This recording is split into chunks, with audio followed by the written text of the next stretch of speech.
All right. So, while you were away, I guess, Jeff, they did manage to raid the Emporium of Marvelous Rarities. And who ran in to Drift? And got psychically blasted, almost instantly died, but it did get the clay tablet out of the chest of magical nullification. So now you can get the crown in there, nullify its magic. Maybe that'll end the curse, maybe it won't, you'll have to wait and see. But at the very least it makes it non-detectable. So if you went in, someone tried to scry on it, they couldn't. Someone tried to locate object on it, they wouldn't be able to. So that's useful.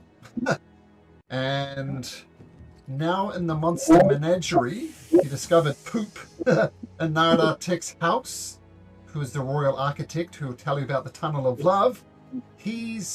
You're hoping he's going to be somewhere in the monster menagerie. Some combat was avoided with some nasty creatures due to some persuasion and animal handling rolls, and not every dangerous situations need to be resolved with combat. And you've learned from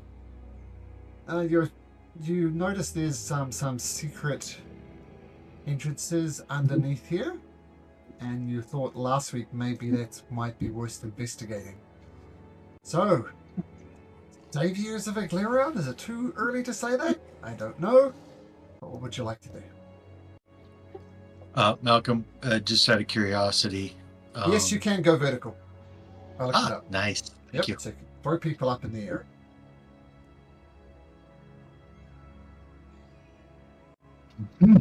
Okay, were we gonna keep moving on towards the big ugly guy over here, or were we gonna open this cage here, or what were we gonna do? There's one in each of the 3 cages, so you could do the ones with the birds in it, for instance. I say the birds are eating right now, so they don't care anything about us because they've got a meal that they're chomping on. The scorpion, I don't think we've hit the scorpion, so I don't think he'd be very pleased if us coming in there. A feeding trap that would lead to an underground area, I believe, with the scorpions. So there's some way in the scorpion pit to get into a lower level. And the bird too. And the other one, all 3 of them. Yeah, it's like and scorpion poop, but it's something to look at. Some birds eat scorpions. Maybe that could be an option. Mm-hmm. All right, so do we want we fed the birds if we want to try to get in here and check this door first. The birds were fed from supplies in this closet here. Since I'm the one that kind of food, is there like a door that goes in? That leads into the cage itself? Yes, right there. I will try to open the gate. It's locked.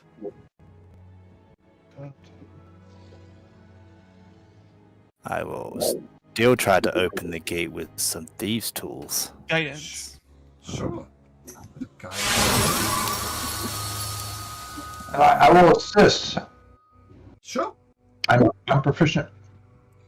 Oh my gosh. Uh-oh. What's your modifier? It is a +2, and then you gotta add proficiency on top of that. And then guidance.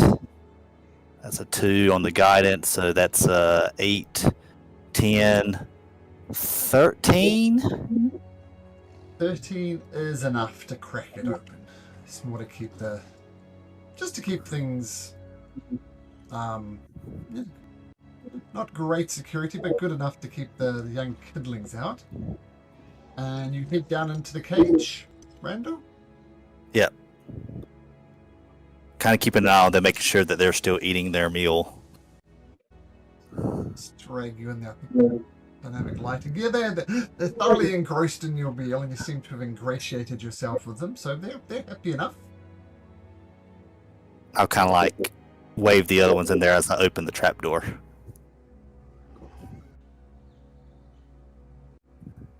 Can't get in. Yeah, I can drag you in. It's a bit wonky. And you see a little where that S is where the trapdoor that leads below would be. Let me know if you don't want to go in, but I'm just dragging all of you in. Oh, Jeff, are you there at all? Can you see anything? Or is it black? I can see.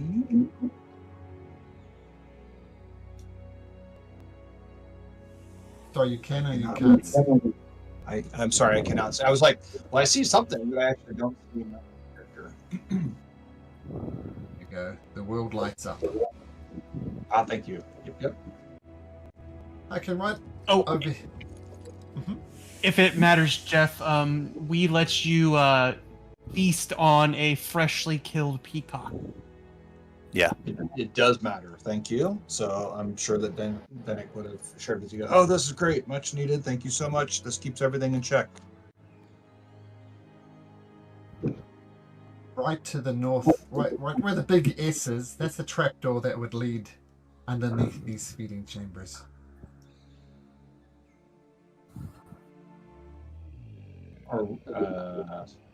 These big birds, are they at the same level that we're at? Are they below us? We're in their cage right now. We're in their cage? Yeah, I went over to the door right here and tried to open it to see if it will open up. I guess just a trapdoor on the floor. It's hard to spot from above, but opens up easy enough. And the birds have recently been fed, Jeff, so they're relatively calm. Okay. You see a stairway heading downwards, Randall? Yep. And there's nothing we see underneath the birds. That's a good question. We do a perception thing.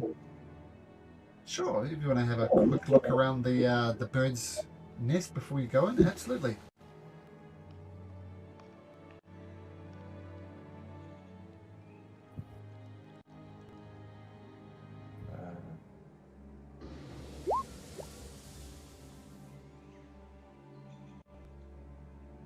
The only thing of note, Vinic, that you see is inside this nest are two large yellowish eggs. Uh-oh. Well, okay, so I don't know if the my other party members don't see it. I'm like, there's some babies in that nest, some eggs. Mama and Papa might not be super happy if we go down there. I think they'll be more concerned about their eggs.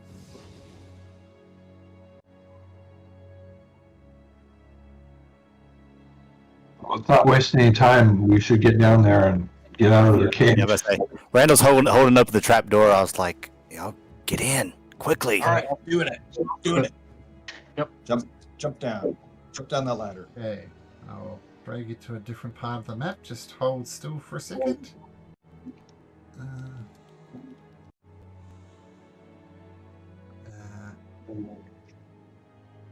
There's not enough room on the stairway, so I'll just drag you down. Okay, so you come down, and there's very much an underneath feeding situation. There's some grains and other bits and pieces, and you see 5 or so rough-looking people. They're not particularly well shaved or groomed. They wear kind of simple clothes. And one person kind of approaches from the back. And he says, well. Who do we have here?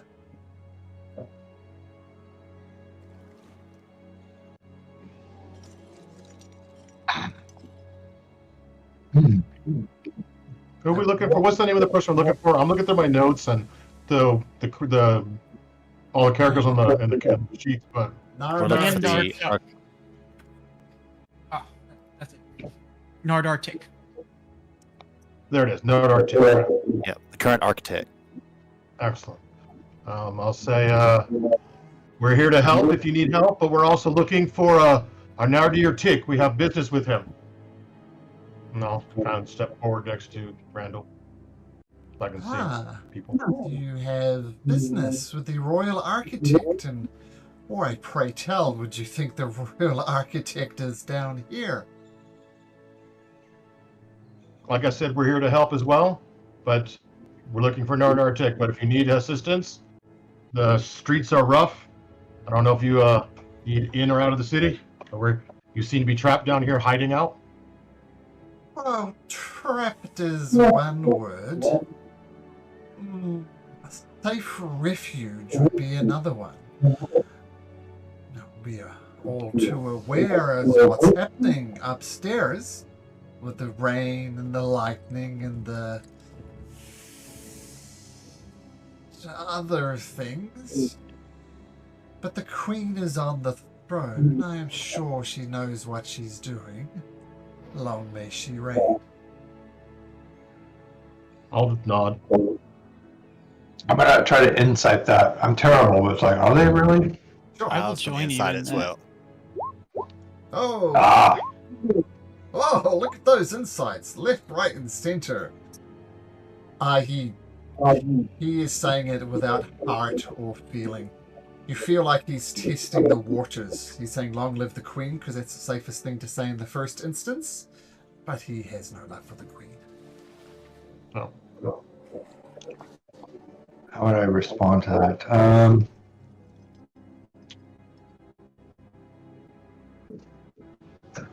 Well, I think we all did it. So I'm going to say I'm going to acknowledge. I'm just going to say what everyone's thinking. I don't know if the Queen doesn't. Or I think the Queen does know what she's doing, but I don't think it's what's best for the people.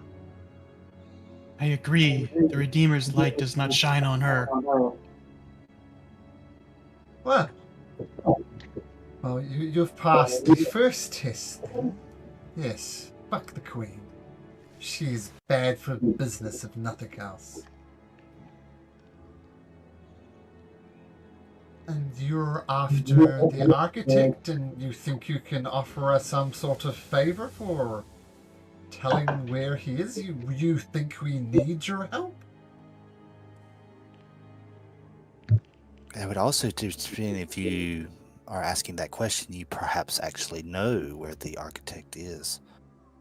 Oh yes, I'm all too aware. But my father often used to say to me, the very first question when someone asks you to do something is, well, what's in it for me?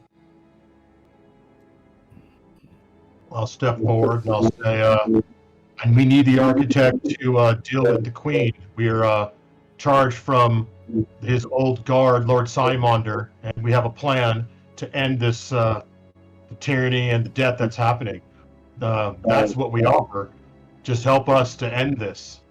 Help us find Nadar Teak so we can be on our way and save more of the city who may not be as lucky as you. Make a persuasion check, Daniel.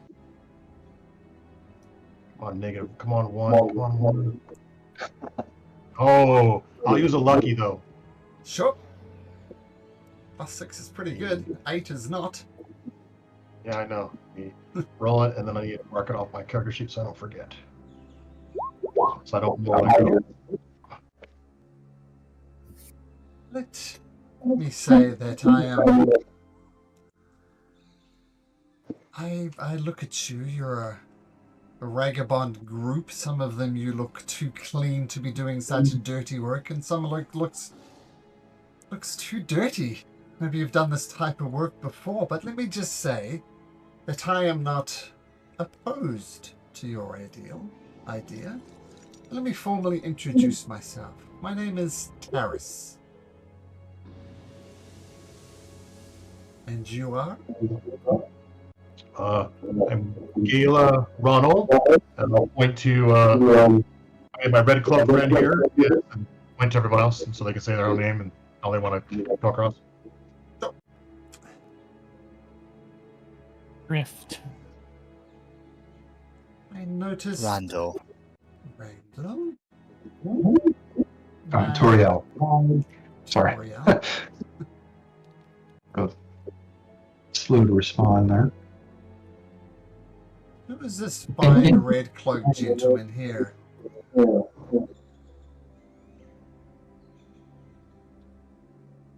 I'm better Shinigami. Shinigami. Yeah.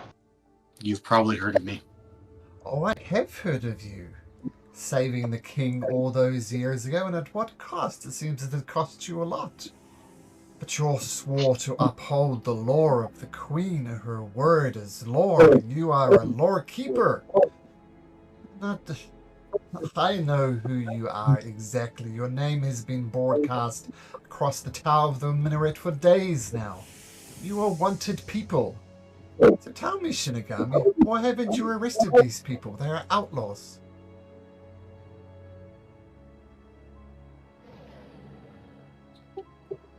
Sometimes you have to look at the greater good, and her word as law seems a little maniacal. I can't support her decrees.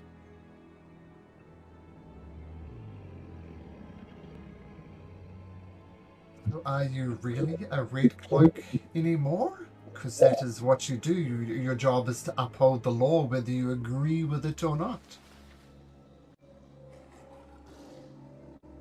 I agree with the laws that were passed before her, not the ones she's implemented. Well, if I didn't believe you're a red cloak now, I'm now fully convinced you take the political approach to my answers. But anyway, as I said, I'm not unsympathetic to your cause. I'm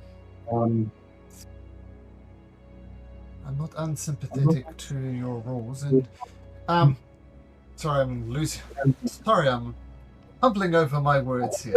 I'm not unsympathetic to your cause, but as I said, my name is Taris. This is my right-hand man, Grin. We are from a group called the Uncanny Vagabonds. Surely you've heard of our work.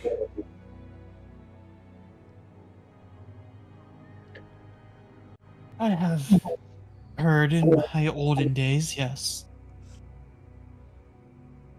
Often referred to as carnival folk, carnies, traveling from town to town. And I'm not sure how you'd react to this, Shinigami, but we tend to take from the rich and keep it for ourselves. We never target the poor. We never target the infirmed or the weakened or the disabled, but those who can handle a bit of money. And Galena Ronald, we've done a scam on your family more than once. Are we going to have a problem?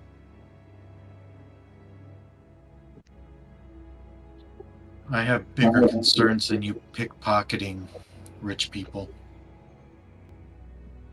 Luckily you're saying something, Daniel, but you're muted. I know, I was waiting for Shigami to start talking, so I kept myself muted to let him go. I'll say, the Ronalds have so much I could care less. That's my uncle's wealth, and that doesn't matter now. Nothing matters now except ending this, or there'll be no noble families. There'll be no, what was this group called again? Vagabond? Uncanny Uncanny Vagabond. Uncanny, there'll be no more uncanny vagabonds. We'll all be dead, dust, and nothing. I can care less about that. This is serious. A noble woman turning her back on wealth? A red cloak lawgiver turning his back on the law? Oh. The more you guys talk, the more I like you. Fantastic. Now, as I said, there are very few places left in this city which are safe. We've been here a number of days and you've stumbled upon it. Are we going to have a problem with us being here and you perhaps using this as a safe place? No, we don't need this as a safe place. We have other arrangements. We just need to find Nadir Chief. So you either know where he's at or you don't. Ren, would you mind? And Graham disappears down to the back. Hear the sound of a door opening. And he returns with Naradar Tick. Naradar Tick keeps his distance from you. You have found me. I thought I would be unfindable down here with my new friends here, the Uncanny Vagabonds. As I overheard the conversation, these times make for different allies, and a royal architect hiding in the zoo with, no offense, terrorists with common criminals. This is quite the turn-up. Yes, I am here. What is it you want from me?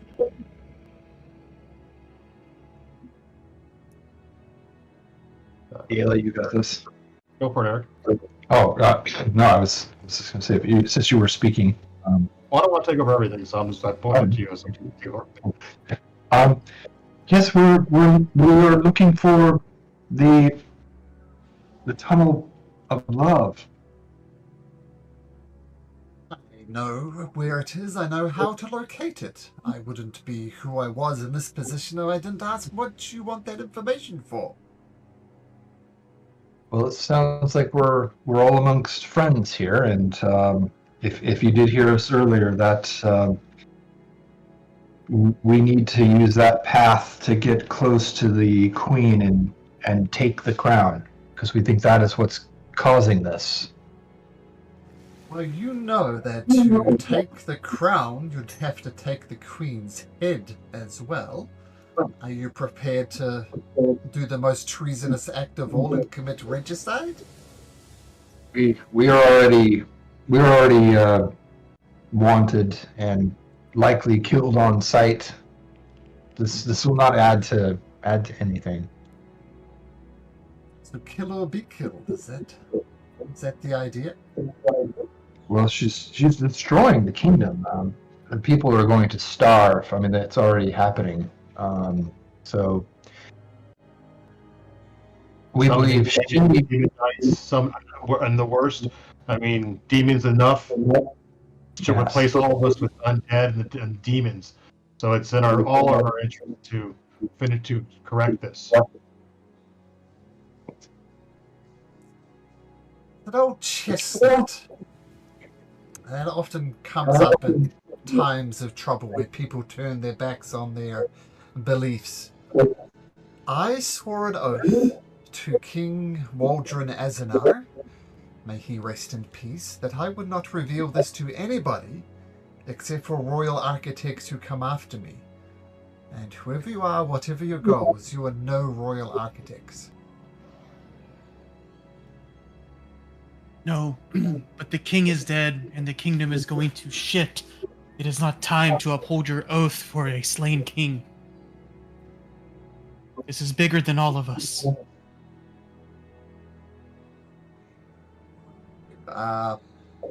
Drift, make a persuasion check.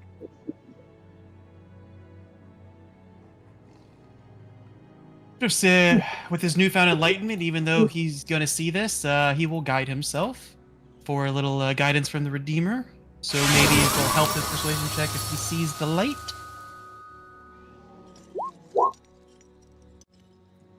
15. You are right, of course. My oath was to the king himself, not to his daughter, though the throne is surely rightfully hers. Whether she'll use it correctly is a whole other discussion.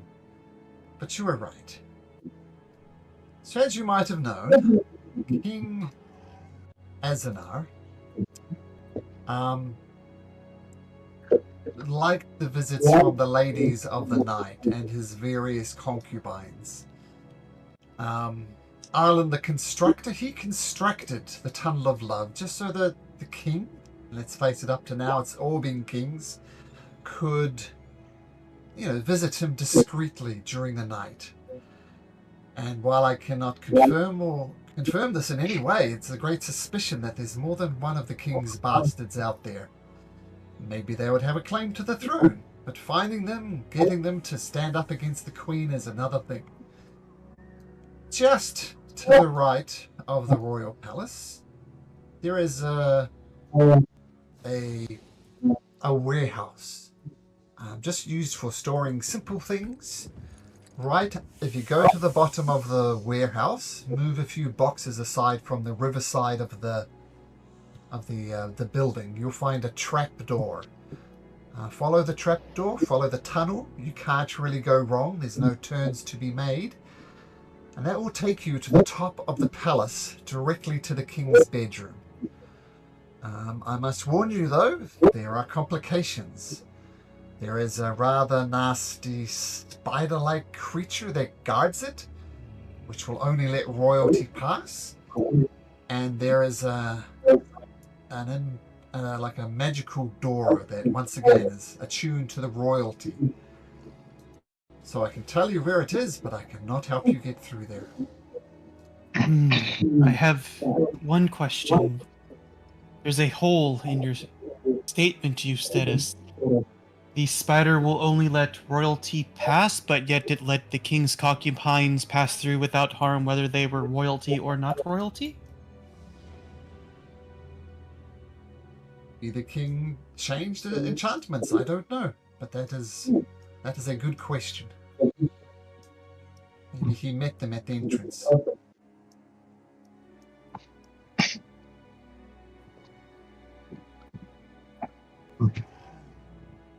Oh, says Harris. That's good information, nonetheless. More than we had. Thank you. You're welcome.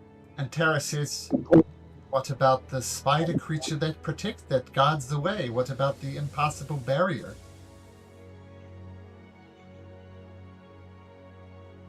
We have our ways. The Redeemer will bless us. Do you, The spider is may- new, the door is not. why, Terrace? Do you have some suggestions? Seems like you might. Powerful magic? I don't know. Maybe there's a way to dispel this door? And the spider creature that guards it? Maybe swords. Maybe magic spells. I don't know.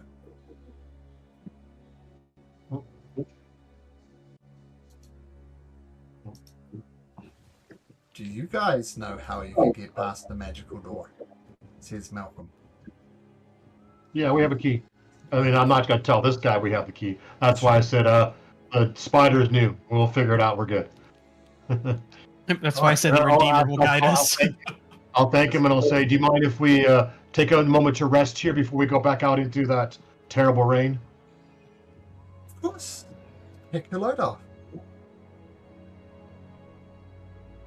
So the rest of the uncanny vagabonds, including Taris and Ven, Taris and Gren, relax, take a seat, smoke some cigarettes because they're vagabonds, and let you go about your business. I'll kind of whisper to Galia and say, young Galia, these vagabonds, they said they're basically carnies and they go around stealing from folk. If we are going to rest here, shall we set up watches? Oh, just for an hour. I wouldn't think longer unless anyone needs longer. Yeah. An hour Do you need sounds longer good. than an hour? Feel free to take a short rest for an hour. That's not what I'm asking. I don't know if he wants to long rest. I think we're Terrace still is- middle of the day, right? Yeah, think so, yeah. Middle of the day. We left early. All we did was go to the rat's nest, and then we found my friend, first my guy, and then we came here. So there wasn't like much we did. We have a fight. We did have a fight getting in with the peacocks and stuff. Yeah. And we the, came in like early. This is like Pacific the first thing we've done. This place. But, no. Cool. You guys want to Yep, Good to I see will. you. I want to ask Terrace something. Cool. Terrace, is it? Yes, that's my name. You said with these uncanny vagabonds that you're kind of like Carney, so you travel about. Is that correct? Well, yes, we go from town to Harveston to the keep. We just happen to have landed here, but as I said, this is bad for business. We are trapped here. Would you have happened to heard of a man by the last name of Summerwood? Or Summerland, excuse me. Good question. Make a persuasion check. No, actually, no. Just roll me a d20. Just roll me a d20. Okay, D20. Summerland, you say? How old would this Summerland gentleman be? I would probably say at this point in time, probably in early 40s, perhaps mid 40s.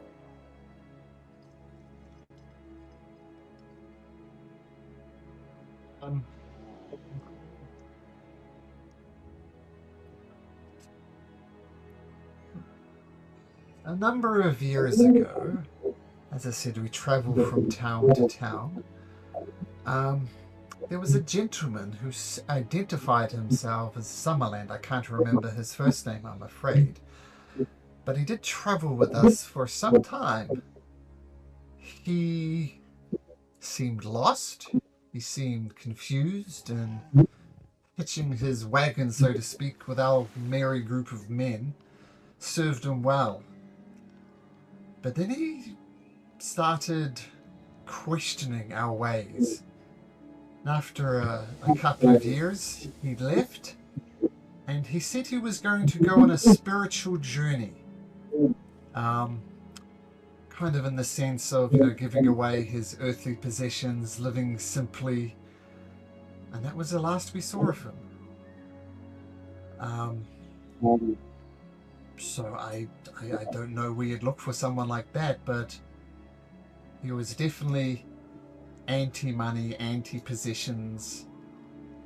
Maybe that will help you find him. Is that at all helpful? Yes, that gives me a lead.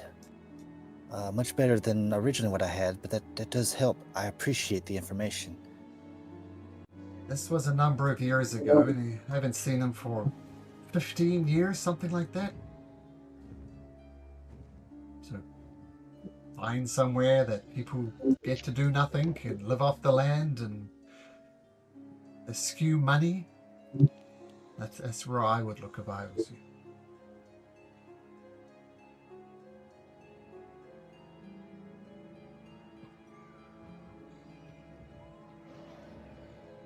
Randall was just kind of nod and just kind of like go back to the rest of the group.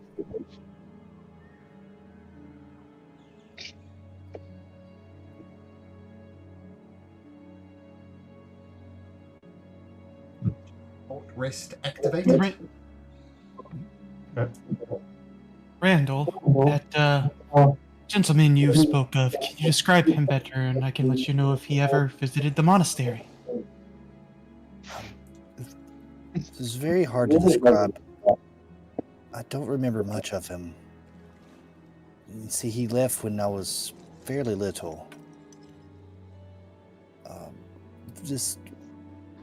He always seemed to be somewhat of a giant of a man, but maybe that was because I was around 5 or 6 before he left.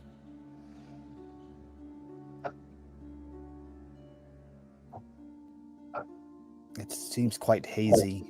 I feel like I would know his voice more so than I would actually know his face. If that sounds weird. I understand. You were young when he left. Features do not trigger your memory as much as sounds do. My mother was quite distant when she talked about him. I only found out recently that he was actually alive. I thought he was dead. It wasn't until her deathbed that she revealed that he was actually alive.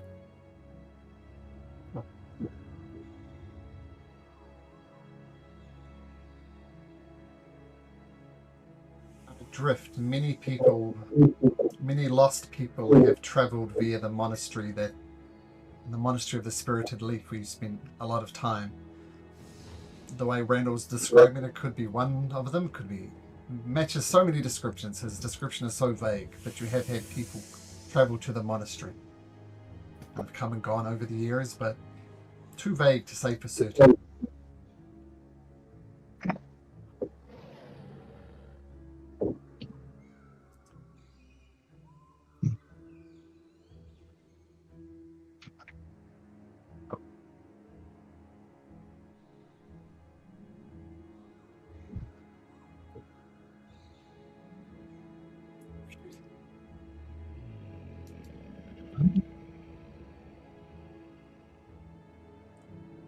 Well, we have caught our breath. Shall we brave the storm and figure out how we can get you guys close to the palace since you all are wanted?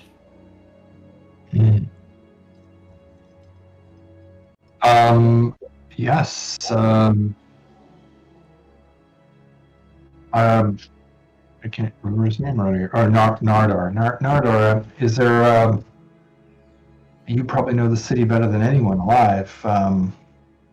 Do you know any way that we could get there undetected? Perhaps through, well, I'm just throwing something out there, but through the sewer or back alleys or something like that, that you might be able to aid us. Sewer system for the noble area, for the where the palace is, has its own system. It's separate from the rest of the city. I suggest you be sneaky, maybe go at night. And while, from what I understand, it is both easier and harder to get into the noble district. Before, there were really high-paying guards from people like the Ronalds who would pay to keep the riffraff out, and they did a good job. And now there's these werewolf, fire-breathing creatures that want to terrorize more than guard. And so sometimes they're chasing people down the streets, sometimes they're just picking on people. In other words, not taking their guarding duties as serious as the well-paid militia, I think would be a fair word, from the noble families. That's my best advice. Sneak in. Okay, thank you. Where the guards are. I know that's not very useful, but that's all I have. Well, thank you. Thanks very much. You've already done enough.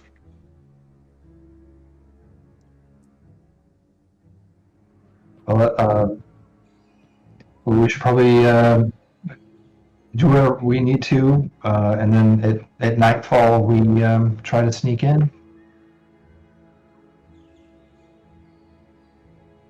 Should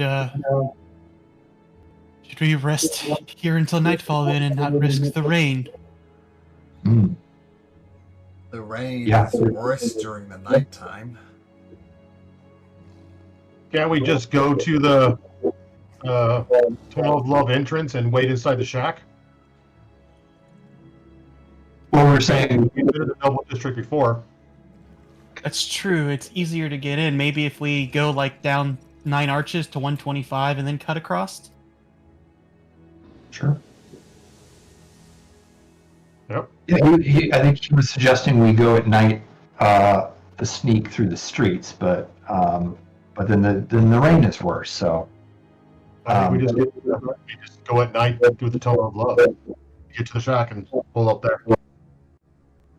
okay, so go by day to get to the shack. Wait for the storm to get really rough and then use that noise to go inside the tunnel. Yeah, inside the castle, and the queen would most likely be in her chambers at night than during the day. Yeah, okay. I like it. And the rain will give us some cover even during the day. So, and we still have our uniforms, our guard cloaks. Oh yeah. Let's do it then. Yeah, I forgot we had those. That's right. So you leave the monster menagery, hugging to the west to stay away from the roaming Triceratops, easily enough to avoid detection, and you get back onto the streets of Odenbeer with the rain continuing to thunder down and coming through the dome, coming just straight down. No place, no respite. There's just getting everywhere. As you begin to plot your way through the city, you notice smoke rising from the southwest. There's a plume of smoke rising into the sky. Within the city or outside the city? Within the city. Ah, okay.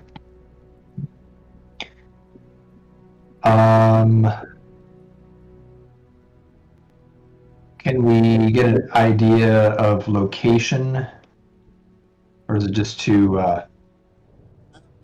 Possibly make your perception Where are we check. going? Yeah, I'm gonna guide myself. Sure. See if I can see what's going on here. Guide myself. I'll join you in that. Nope. All right, I got Apparently I a won't. 18. An 18 is good enough. It's coming from here. Whoops. Ah, it's moving. Oh, southeast. Oh, sorry. Oh, yeah. Sorry. It's the millionth time I've gotten west and east confused. So South when you said it, I was like, Because like I was looking down this area. yeah, I was too. But yeah, I was thinking, did he mean east? Yeah. Okay, that's not good. That's the Lucky Leap Tavern. I will. I know we have an important mission, but my mother's there. My brothers are there as well. Yes, I think we should go there at once. Make sure they're okay. Avre, stay close. Don't get lost. I'm with you guys now. We're a team. Okay, let's go. And how are you getting there? I mean, you do have loved ones here. Are you running? How are you getting there? Randall's running. I was like, I would guess Randall and Yeah. and Toriel Yeah, came and up, and we're kind of like just trying to catch up to them. Yeah. What's going on? My son came in. Sorry. Yeah. I'm Fire where? Fire Lucky Leap. Oh The yeah. Lucky Check Leap out. Tavern seems to be on fire. There's a plume of smoke coming from that direction. Yeah, we're we're acting like guards, and we are running to something, like we mean business. Oh yeah, we are still in a garb. Since some of you have loved ones here, we'll pick who's first. Toriel, roll me a d20. Okay. You run through the North District as much as you can. It seems to gather the attention of lots of people. There's people peeking their heads out of their homes. There's some guards, just normal guards, not fire-breathing guards, who just ignore you. There seems to be a big deal. There's a fire of such size. And when you get there, the Lucky Leap Tavern is almost completely engulfed in fire. It's ablaze, and you don't know who is inside, but you do know one person is outside.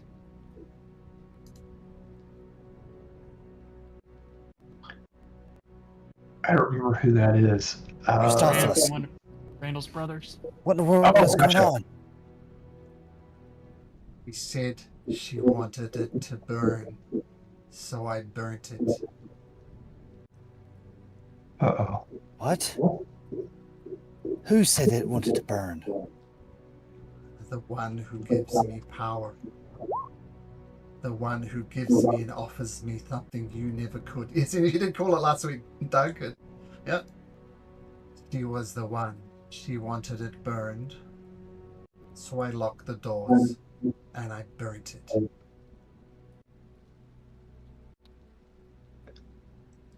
What have you Are done? they still inside, the others?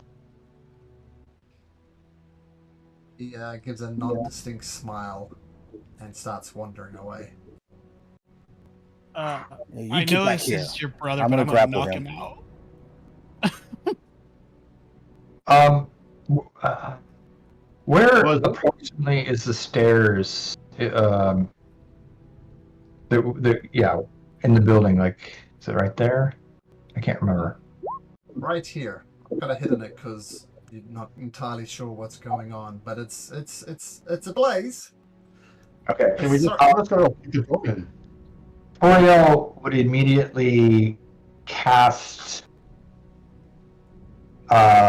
Dragon's Breath on herself with cold damage and begin to try to put the fire out to get to a path to the stairs. Okay. Well, the very most obvious place would be these front doors. So why don't you make an attack and we'll see what happens. And Christophilus wanders away, drifting. Randall, you were doing something? I went for a grapple to grab. I went to knock him out. He's just a kid. And he Yeah, that's why I said rolls knock him out. 2. Yeah, so you restrain him. And I'd just like to point out something I like about this art. If you remember, during the history, there was the Dark Angels, and the only way they could do it was by the shattering of the moon. So this is the moon in the sky, and it's shattered. That's how they defeated the Dark Angels. But regardless, Randall, cool. you go and tackle your brother, and he's almost doesn't care. He lets you tackle him, we'll say. And Drift, you were doing something?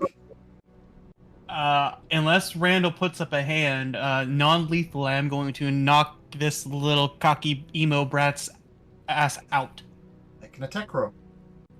It's going to be the blunt end of the spear, the wood shaft part, not the spear tip at all. Sure. It's just looking to knock him out. Okay, it looks like attack rolls are bugged, so I have to right-click and do flat roll. Okay. Oh, 17. Yeah, that hits him, and yep. Damage?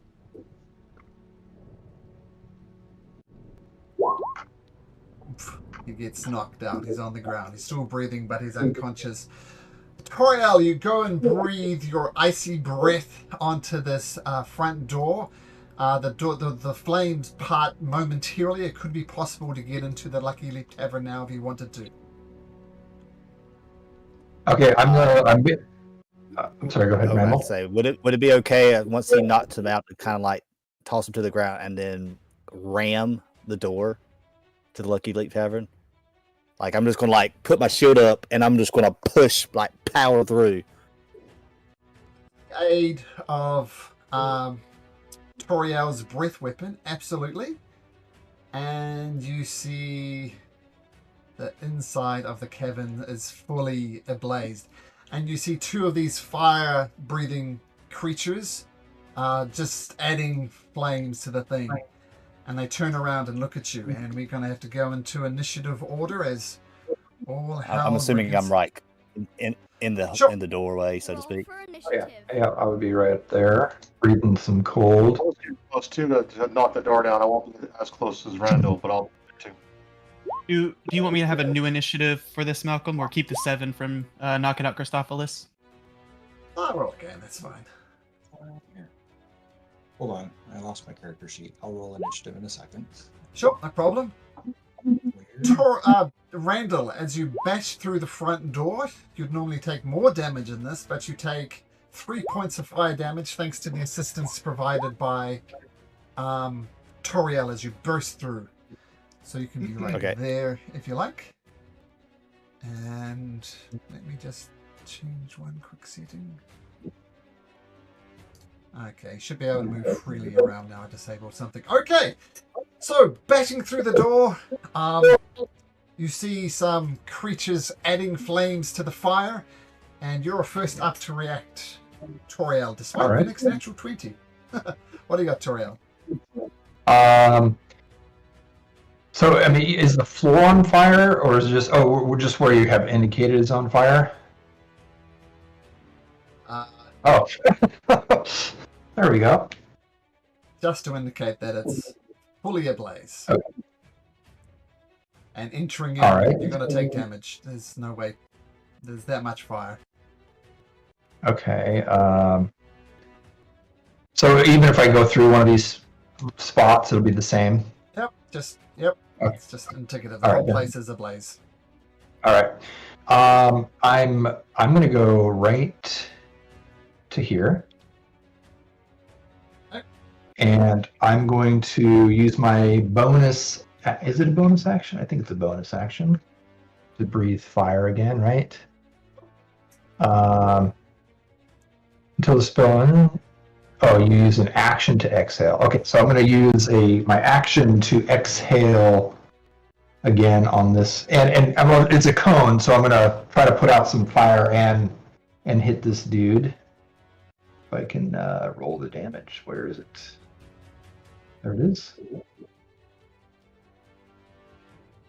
Oh, it's supposed to be cold, not acid, but That's fine. oh, it's Yep, cold. That hits, and he takes 6 points of cold damage. all right. And then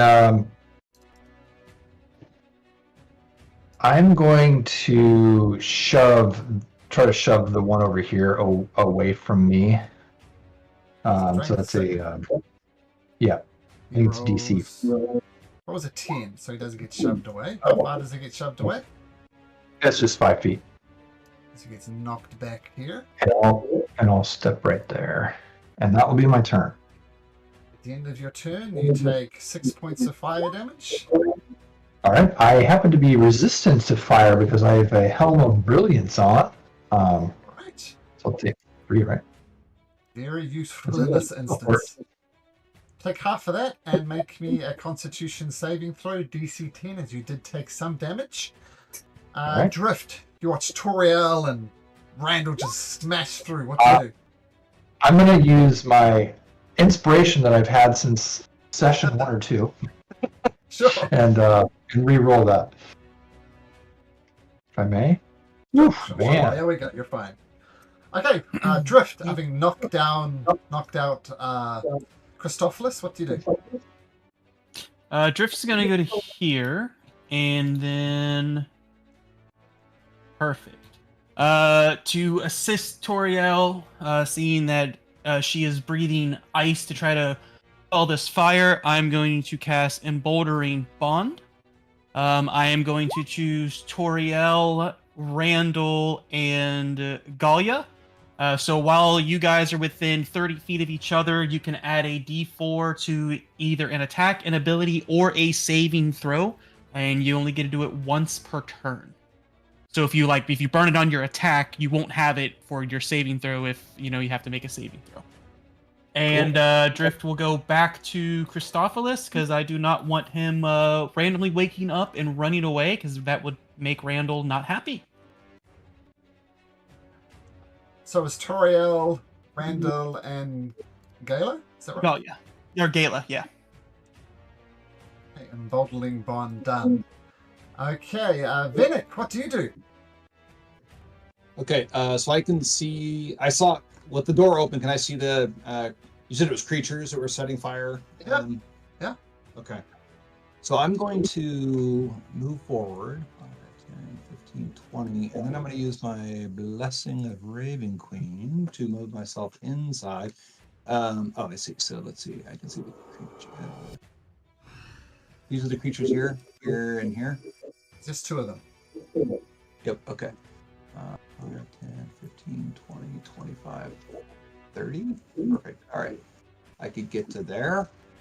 And they're still actively doing this. They have torches in their hand, or what are they doing with the Breathing fire. With the breathing fire? All right. Well, I'm just going to attack them then. So let's go here. They really are creatures. Got it. Okay. Great sword. Here we go.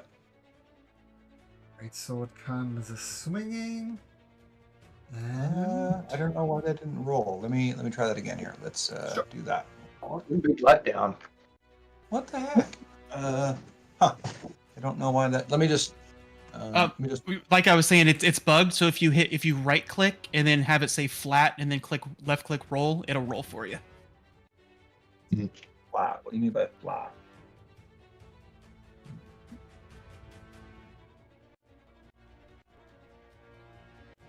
Roll. Okay, it rolled on my sheet, but I don't know if that. Can you see that, Malcolm? I saw I'll it. 20. I'll take your word for it. What did you roll? 23. 23 hits. Nice. And my damage is. Can I do this? I don't know. Sorry, let me try what Doug just described to do the damage. Okay. So I rolled a 5, and I guess I have to add my. Yeah, so it's 8. 8 points of damage. Okay, solid hit on the creature, recoils back. You notice they've stopped breathing fire and their attention is fully on you. Okay, I'm going to attack him again. Sure. And here we go.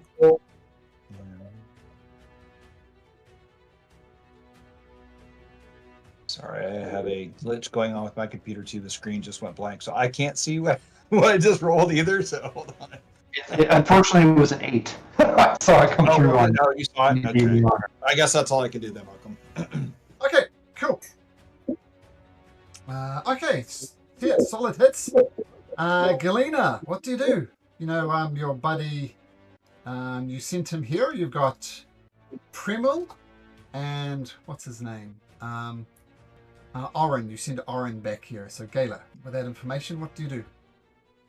I'm going to walk right there, and then I'm going to cast command on this guy, and I'm going to point to the ground and say, here. Okay. That's a wisdom saving throw? Yes. Wisdom saving throw. What is my spell? DC 14. It's more than 7. So you tell him to lie on the ground, is that right? Or what? No, I want him to come to me and point to the ground here. And point to the ground and point here. Because I can't say prone, he'll fall prone there. I want him to come to me because I can't get in there and get anybody.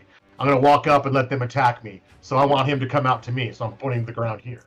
He will do that, but he will be doing that on his turn. Okay. Not a problem as long as that went through. And then that's my spell. Bonus action. That's it. I'll stay right there.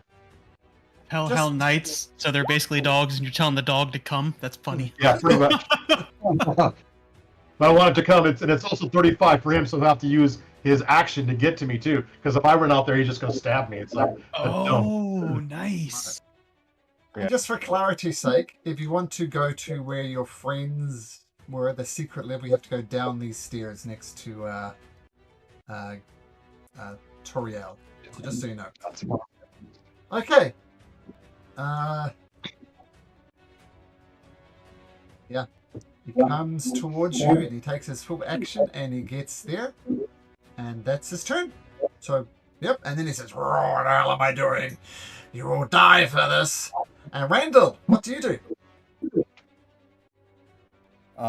Randall is going to spin around now that he has pinned himself in between me and Gala, and Randall he's going to get big. As I will Giant Smite, bonus action. Oh, yeah, Giant Smite, cool.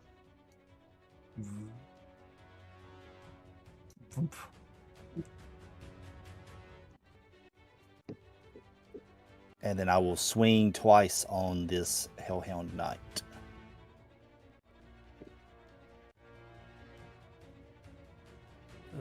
Did it swing?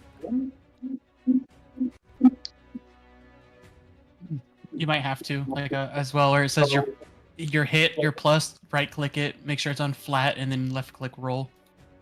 Do we lose Yeah, somebody? it's on there. We lost your brother. He says he's rebooting. He's rebooting. Oh, I seen it come through on D&D Beyond, Randall. That was a 9. Yeah. Gotta keep an eye on there too. So 9 is a miss. If you guys remember, these guys have plate mail armor and a shield, so a 9 just harmlessly clanks off his armor. Not even the blessing. All right, that. I'm going to Yeah. roll again. 13 Oh, man, still it just- misses. That's awful. I hate this dice over there. It cocked over there on the corner over there and pushed it from a 15 to a 5. Huh? So 2 swings, 2 misses, bonus action. I'm going to assume that's Yep. your turn. Yep. Okay, the Werehound. Oh, wait a minute. I forgot about building the bond. Yeah, with a emboldening bond of a 4 on the dice, that'll get you to a 17, and that still is going to miss. Oh, okay. Never mind. It's like a bless, but like once per turn, sort of a thing. Well, first of all, does it thing get its breath weapon back? It does. So it kicks over this burning table. So I'm making an athletics check to try and do that. A 23, no problem. So he kicks over this table, rides it down, lands over here, opens his breath, and breathes fire on both Vinnick and Toriel. Can you both please make me dexterity saving throws? All right. And Vinnick is not back yet, it looks like. Roll for Vinnick. 9. 9 is actually success. The DC is not. What is? I'm going to say it's a success. He's not here.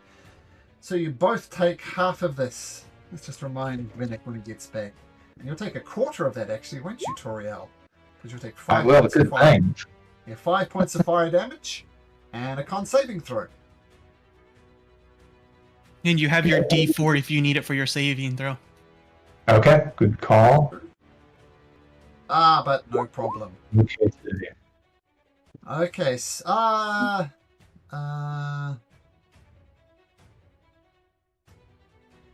forgot to do some fire damage. Never mind, that's a demon's mistake. Shinigami, people are rushing into the fire. What does Shinigami do? Well, not necessarily want to rush into fire because that didn't do my body too good last time. So we will do this. We will, on this guy here, we will Mind Sliver. Okay. It's an intelligence save. 14. He rolls an 11, so at least 7 points of damage. All right. And then bonus action, I will move 1 step closer, and I will. I don't think I actually. I think I can do it from there, and I will telekinetically shove him up 5 feet. So strength saving throw. He rolls a 23, so he maintains his footing on the ground. Minus the D4, I don't think would make a difference. So okay. New trick doesn't quite work the first time. These guys are very strong. All right. Well, at least got that. Okay, Toriel, in the midst of the fire, what do you do? I look down to the stairs, and it's a secret door in to go down, right? This will take you to the cellar, and then through the cellar, there's a further entrance down into the secret level. So these stairs pull out in the open, and they'll take you to the cellar. And that's where I'm going. You guys got this. I'm going to check on her. Okay, she'd probably say something other than loved ones, but that's what she meant. And she's going to go down into the cellar. Give me a sec to reveal it. Okay. I have a question, Malcolm. Toriel's down in the cellar, but is the cellar like directly over top or underneath this whole platform here, or is it way off to the side? No, it would be right under here. So that means you're still within the 30 feet to have your emboldening bond, just in case it comes up. Yep. And so, Malcolm, I guess what I want to do is just go down to see. I assume the fire hasn't gone down yet, and that's what I'm going to verify. So I just want to get down far enough to see if the fire has spread down here. Yes, it has. And it has. Okay.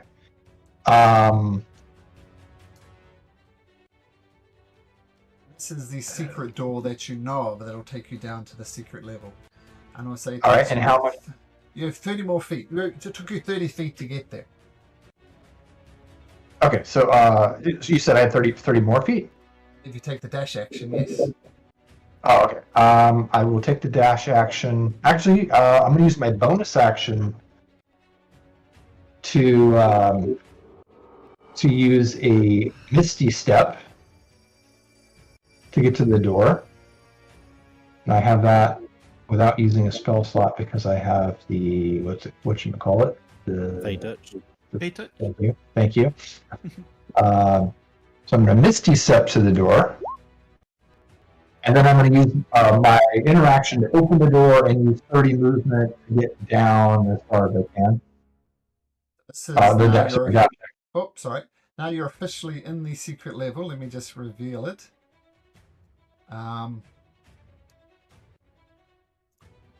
You've got to go through this door to the right to get through there. You put your hand on it. It's locked. So that'll be your Okay. turn, Toriel. Come with a locked door. Yep. That's my Okay. turn then. Drift. Oh, no, that's not your turn. You take 1 point to fire damage. And, Okay. a con saving throw. All right. Drift. Oh, well, I will not be concentrating on Dragon's Breath. E4. Oh, yeah. Oh, yeah, that could make a difference. Let's do it. No. Oh, man. Close. Okay, so your concentration Oh, right. drops on fire breath. And yeah, drift. Using my passive perception, Malcolm, do I see any other guards rushing this way? Or do they just not care? My passive is 16. You see people poking their heads out and at the very famous Lucky Leap up in flames, but you do not see any extra guards arriving. Okay.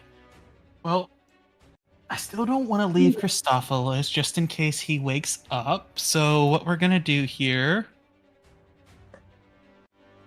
is I will first... not exactly there. I'll move to here.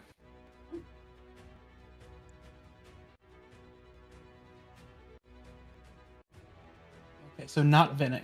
Okay, so sorry. Emboldening Bond is just a straight action that lasts for 10 minutes. It's not concentration. So what I'm going to do is double up on the effect and cast Bless on Randall, Gallia, and Shinigami, and then go back to watching Christophilus. Since they're spells of different descriptions, they can absolutely stack. So that will mean Gallia and Randall, you now have 2d4. And the Bless you can use on every attack, the Emboldening Bond only once. And who is the third person for Bless? Shinigami? Shinigami. Okay, so Bless is... Oops. Bless is cast. Okay, concentrating on that, keeping an eye on Randall. Excellent. Venick, are you back with us? I'm back. Yep. Hopefully. You're welcome back. You got Breathe Fire on. Take 10 points of damage. Oh, hey, but half of that because I used the Blessing of the Raven Queen? Or did you already have that? Oh, no, 5 points of damage then. You're right, 5 points of Nice. damage. Yep, I try to be strategic about that. Okay, so I'm going to attack this one right here next to me. And let's see if the dice will work this time. So I will try this. Nope, not working. I will do Doug's pick. And roll. Okay. 6, 2 hits. 22. With my... Yeah. Did you see that? I did. I'm keeping an eye on D&D Beyond as opposed to Roll20. Okay, 22 hits. So that's a 22, and then I got to roll my damage, which is 2d6.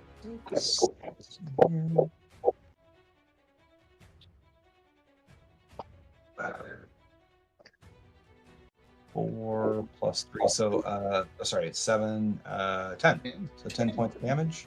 A nice solid hit on the Werehound. All right, and I'm gonna I swing again. And so here I go. Roll.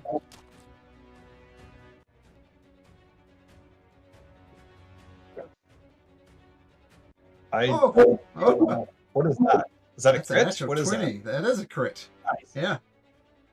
Cool. Okay. Cool. And then for my damage. Oh, and it automatically did rolled it up. It looks like. Okay, cool. That's neat. I didn't know I did that. But everything's okay. So that so 16 for the damage. Looks like. Nice. Very good. 2 good And then solid hits. is it still up? Yeah. I'm going to go down here, and I see that I have a there it is, action surge. So I'm going to do that again. And is that so? Would I get 2 more attacks or just Yep. 1 more attack with the action? 2 more. surge? 2 more attacks. 2 more attacks. Okay, Yeah. I'm going to do that. So let's go here and Or if you're a wizard, 1 more fireball. oh yeah. Okay, that was super close. 19 hit? 19 is a miss, unfortunately. Darn it. Wow. Okay. All right. Well, I will roll again. Wow, he's got some good armor class there. All Light right, mail let's and a do this shield. again.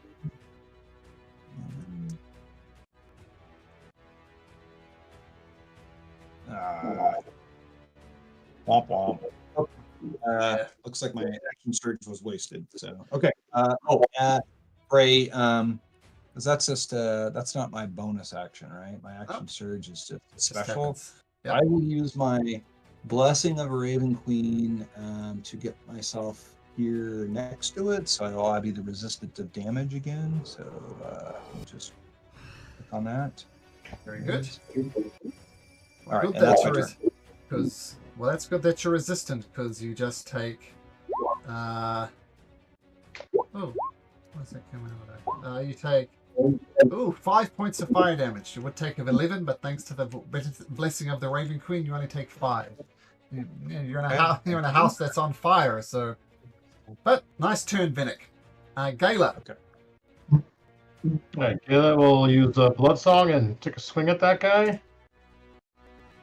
Swing whispers through the air. And 25 hits. Yep. How do I do damage with this sword here? Let's see it real quick. 1d8 plus 4, it looks like. So that plus 4, so 11, and then I'm gonna throw a divine smite on that. Okay. And he's a demon, right?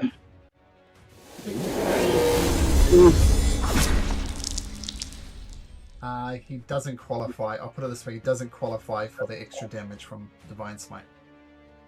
That's what he did. Okay. So then I'll just use a level 2 spell slot anyways, so which is that? 3d8. I'll learn this eventually. 3d8? Okay. Yeah. 12? Nasty. Another 12 points of damage. Got it. And I'll do it again. Maybe I'll do it again. There we go. That should go. I see it coming, and 11 is going to miss. I'll use a lucky. Sure. Do that again. Remember, you got 2d4 to add to that before you're lucky. Well, it's not going to make high enough because I have to get, it's like 19 misses. So, it's not going to be high enough. 2d8, 2d4 is only going to give me 18 on that one. So that's everything for me. With a double bless, you somehow conspire to fail. Yep. But he doesn't like these unholy attacks you're doing with. Let's see if he gets his breath weapon back anyway. He's not going to use it, but he just doesn't get it back anyway. He gets out his longsword, takes a swing at you, Galena, rolls a 19. I assume 19 hits. Does 19 hit? No, it doesn't. Okay, he swings again with his longsword. This time rolling a 25, which I'm sure will hit. So take 10 points of damage, plus an extra 3d8 as the unholy smites you back. So take another 14 back from that. And Aren't you resistant to necrotic being an Asmir, Daniel? Oh yeah, you're right. I think I am. ooh, that's a Am good I? point. Where is my racial feat? Racial thing? It's necrotic. Yeah, resistant to necrotic and radiant. So I only take 7 then. Yeah, wow. Good looking out. Your smite is bigger than his smite. Okay, Randall. This creature in All right, front of you. Before he ends his turn, or as soon as he ends his turn, I will use my reaction before it gets to my turn. I'm going to Stone Rune him. And he has to make a DC 13 Wisdom save, or he will be charmed by me for a minute. In wisdom save, okay. He rolls a 22. Oh, man. Yeah, he's a paladin. I should have remembered that. They got good saves. It's okay, because I will try to, hopefully, tear into his back. Okay, cool.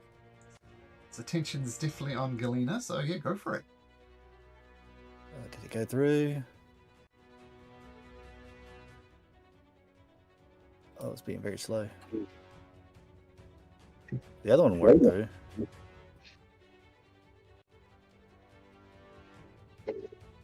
Alright, guess I'm gonna have to do this the old-fashioned way.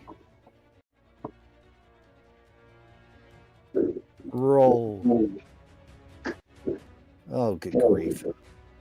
Wait a minute, I might still can make it. That's true. I got 13. I'll go ahead and use the bless. Actually, I'll just go ahead and do 2 of them and see what happens. That's 18. Never mind. See, you needed pretty good rolls on the double bless, but not good enough. So your first attack misses.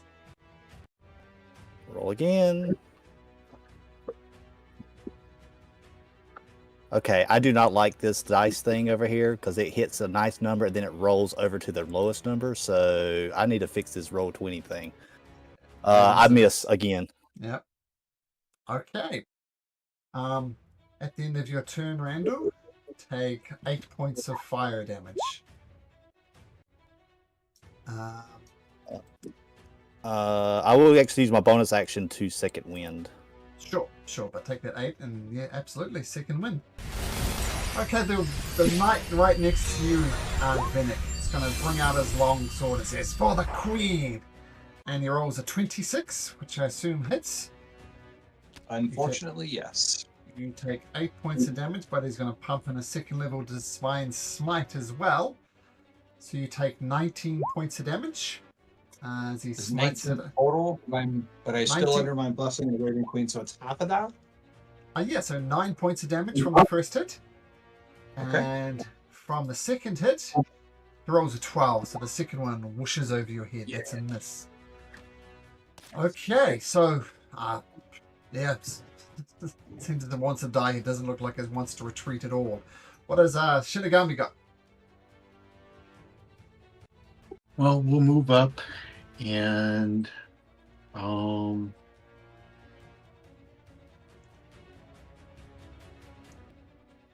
what kind of shape is this guy looking in? Is he still looking pretty good? He's looking that good. About half, maybe a little under. Well, I haven't done this yet, so we're going to do it. So as a bonus action, I am going to Hexblade Curse him. Okay, nice. And then we will get to work.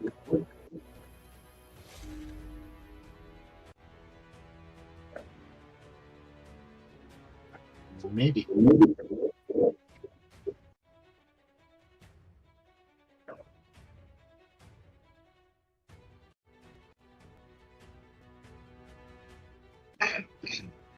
I clicked on my sword.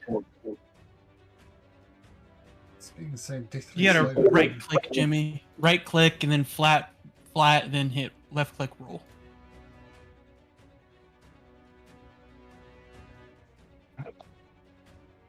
You right click and what? Right click on the number, like mine says +8, so I right click on the +8, then it should say flat, already check mark, then left click roll at the bottom there. Like that. There we go. 13 misses. No, that was mine. That wasn't Ah, Jimmy's. that was yours. Okay. I rolled a 16 16. plus see, 7, so it's, I rolled a 20 total of 23. Oh, yeah, 23 hits. Absolutely. All right, so the damage is a 1d8 plus 6, and then plus the hex damage, I think. +3 is your proficiency for Hexblade's Curse. It's not a d6 like a normal hex.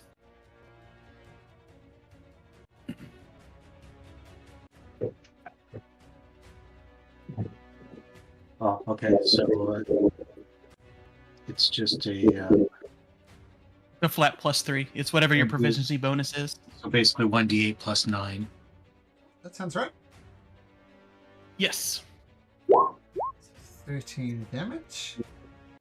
Okay, he's taking the beatings from the 3 different points of attack, and you get that here, and Randall's testing his longsword out, that's fine. Shinigami, first one hits. All right, so let's go through all that again.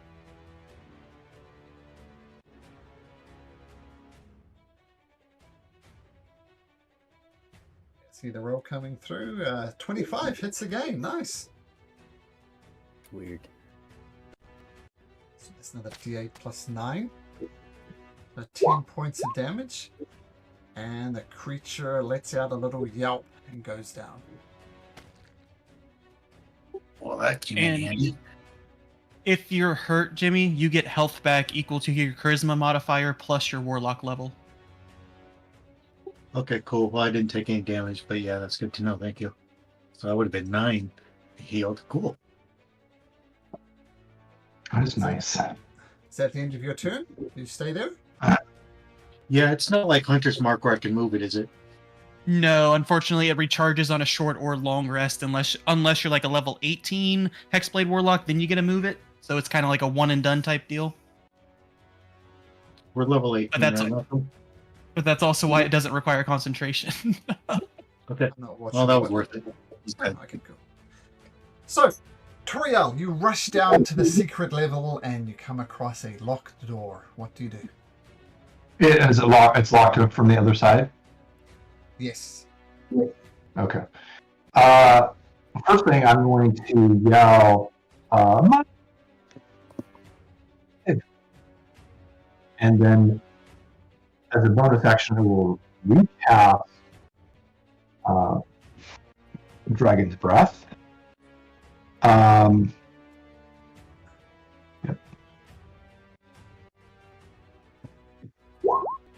Do I hear anything as I'm casting? Any voices or screams or anything from the other side? No voices, but it seems that the fire has drifted its way down to the secret level as well. There's fire and smoke coming out from underneath this door. Okay, well then as my action, I'm going to try to extinguish the fire in this area, at least, to protect myself. And the last bit of the breath, I'm going to try to breathe it on the lock and try to see if I can destroy the lock with my... Okay, make a Cold dragon's, make a cold breath attack. I did. It's 8 damage.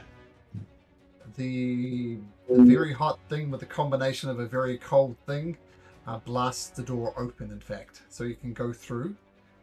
And I'm going to say you take no fire damage thanks to your cold breath on yourself. So no fire damage this turn. Awesome. And I'll move 15 feet in and I'll open this door if It's possible. locked. Damn it. Okay. I'm going to yell again if I can, and then that would be my turn.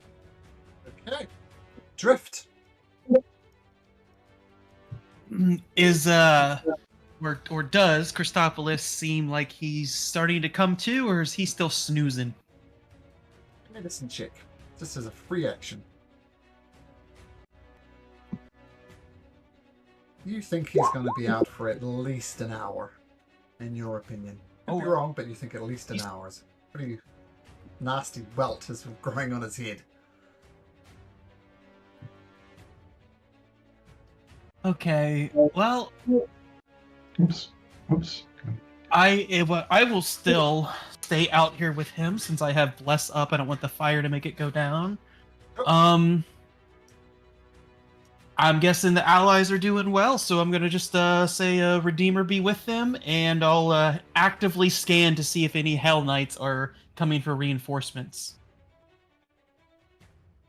Yep, no reinforcement seems to be coming at the moment. So you're good for the moment at least. Vinnick. I want that as like a prepared action if any of them come in my view. I'd like to be able to Sure. alert them. Sure. Okay. Vinnick. Okay. I'm gonna. So this is the creature that attacked me last time. It wasn't a different. Oh, that was that one. Okay. All right. Okay. I'm going to attack. And here I go.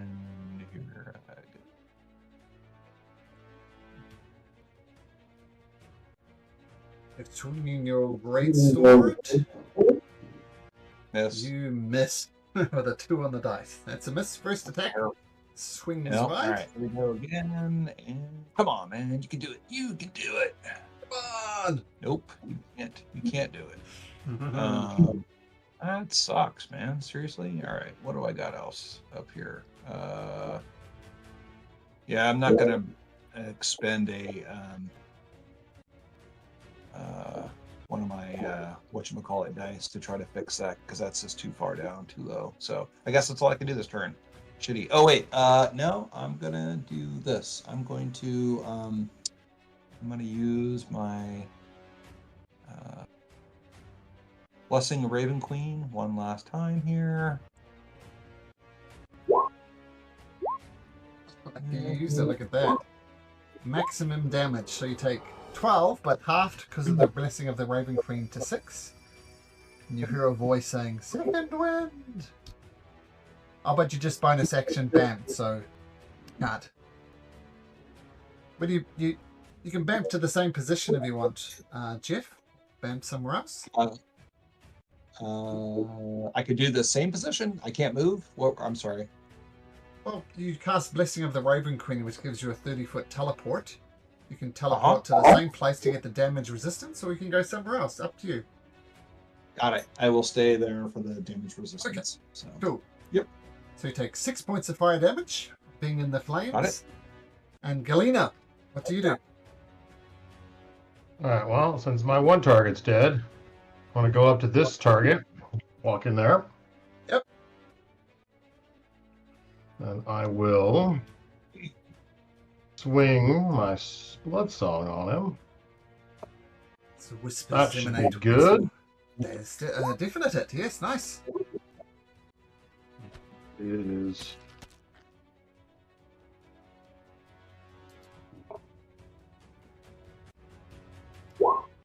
Well, damage. And I'll put a level 2 smite into that one. 3d8, I believe. For another 73. Good smite damage. Yeah. Excellent smite damage as you carve the Werehell Knight in twain. Both hearts. Bloodsong approves.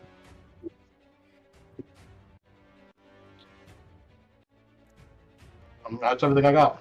Well, actually, bonus attack. No, I got nothing. Okay, well, no more Werehell Knights, but there's still a lot of danger around, so we'll maintain initiative order. And Gala, at the end of your turn, take 7 points of fire damage. And Randall.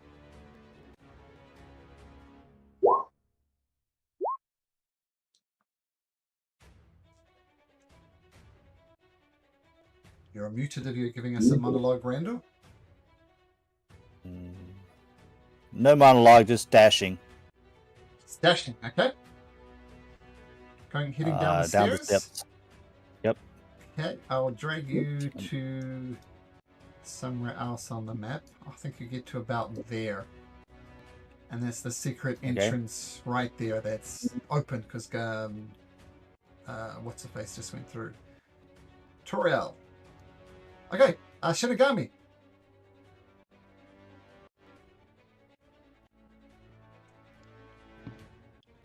Well, I'm talking, but I'm not pushing a button. I don't really have anything for fire. So I'm gonna step back and watch what happens. Toriel, leading the way. The door is locked in front of you. What do you do? I'm going to try to do the same thing again. I'm going to use my action to breathe cone of cold around my immediate surroundings to try to protect myself and break the lock. Lock is broken. Feel free to proceed. Oh, actually, probably don't see where you need to Oh, go. yeah.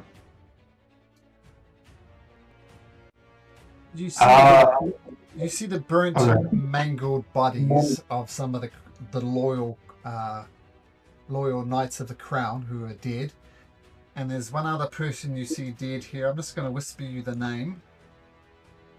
And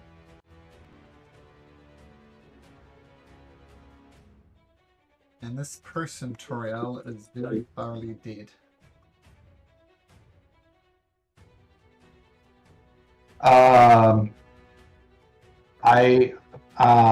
Clearly Toriel would be very concerned, but no one can see this, so I'm going to look around the corner.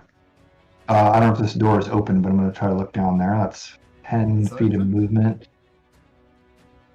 For some reason, can't see. Oh, there it is. Okay. I see two other people. Yeah, so I'm just going to hide them. So, Okay. Do I know that those people are oh, you gone? most definitely do. Okay. Okay, so it was. And I'm sorry? I just whispered you who it was. Oh, yeah. I saw. Yep. Thank you. All right, I'm going to go 15, 20, 25. This is open? I can't see what's there, but.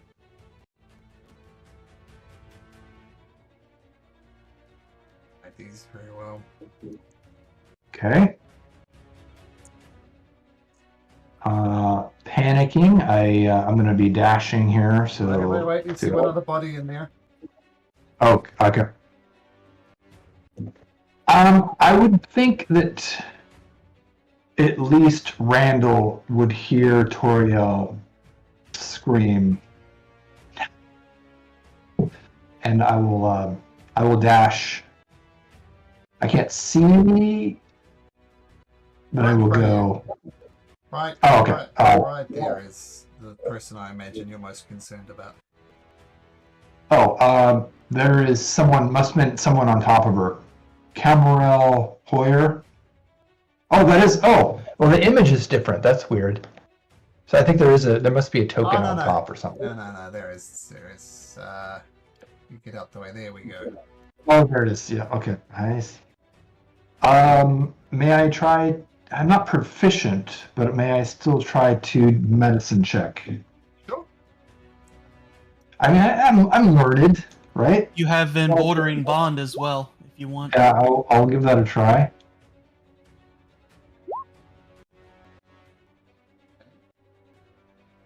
Bring something to you.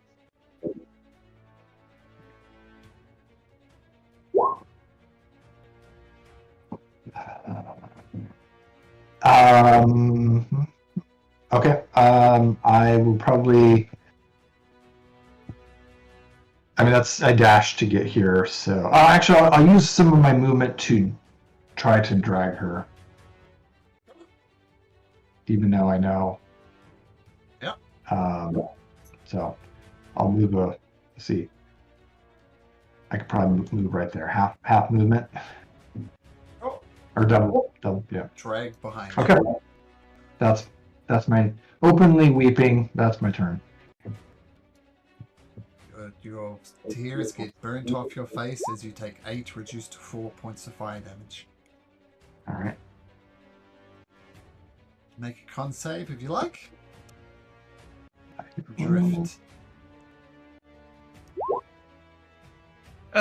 Same thing. Just not much I can do in a burning building. So actively scanning for more Hellhound Knights to alert everybody as a prepared action, and making sure this little fucker don't go nowhere if he decides to randomly wake up. Tell you what, no one is actively fighting you. There's going to be some fire damage, which we can't do later, but we'll drop out of initiative order. So, Rando, you rush down? Yep. I would definitely probably hear Toriel scream, and just if Randall could get any faster, he would get faster. Rando, you rush down. I'll drop the mystery. These are the people who are very badly burned and probably dead. Oren, your squire, was down here, Gala. Burnt, crisp body. Toriel, your mother, same thing. Burnt beyond recognition.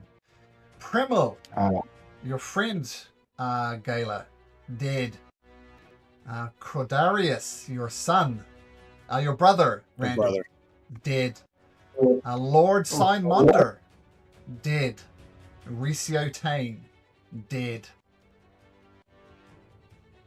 If I could get down there, I would want to search Lord Simonder for that key I gave back to him to see if I could find that key really fast. So we'll just say we'll just do a theater of the mind more at the moment. You rush down and sorry, just a sec. And in his hand, almost like that guy from Raiders of the Lost Ark, he's holding tightly onto his ring, and you see the ring burnt into his hand. He's holding onto it. Do you grab the ring? Yeah. Okay.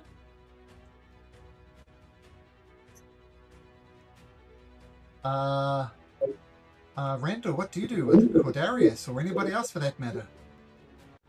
I'd get Cordarius out of there. I mean, I know he's burnt to a crisp, but like immediately I would try to heal if I could pull out the healer's kit and try to do anything to try to get him back out. But obviously, if he's too far gone, it would probably be pretty noticeable at the time, and I would just try to get him out the burning building. Okay, I'm going to say during that time you burn yourself. You take, say, another 46 points of fire damage. And same for you, Toriel, but that's halved to 8. 8, yeah? Oh, no. Okay. No. Oh, yeah, 8. And same thing for you, Gala. Take 13 points of fire damage. Okay. I'll stand up and I won't take anyone with me. I'll grip my sword tightly and I'll say, I'll avenge you for this. Orin and my cousin, and I'll look at Simonder and I'll say, those who did this shall pay. Just furious. And then, once I leave.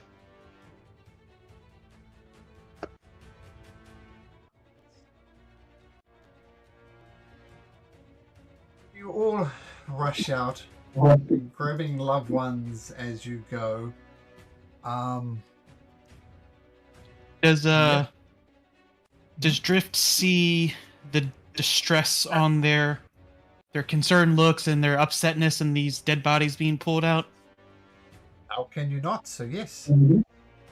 Okay, so Randall, what you'll see is Drift seeing all this. He has a slight tinge of anger, and kind of that street kid comes back to him. He kicks his spear around, puts it right on Christophelus's throat, and then he has a moment of clarity and he stops, like, this isn't who I am, I'm better than this. And he just puts it back down, and he just gives you a look like, sorry, I lost control. You would see on the return in the face over there almost like zero emotion at this point in time. I mean, he's distraught with Cordarius kind of like in the arms as he's frantically trying to do anything to try to bring any type of back to life, as bandaging as fast as he can. He just looks over at Christophilus, who's just like a stone cold, just dead stare.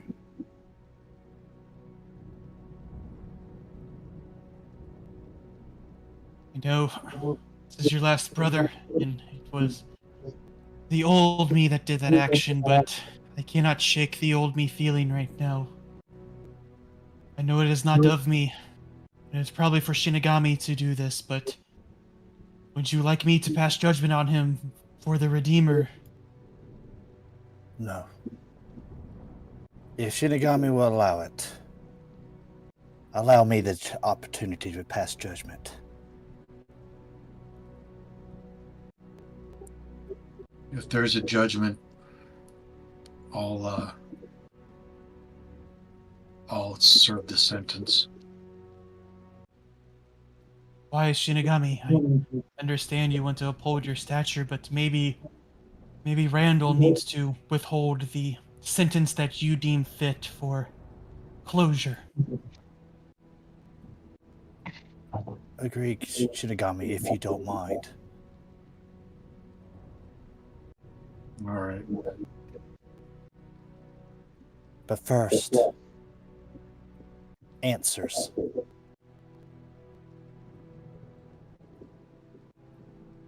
And I will basically, can I slap him awake? I can burn my final spell slot to cure wounds on him if you want. I could just use a healer's kit to bring him up to 1. Okay. Healer's kit brings him back to 1.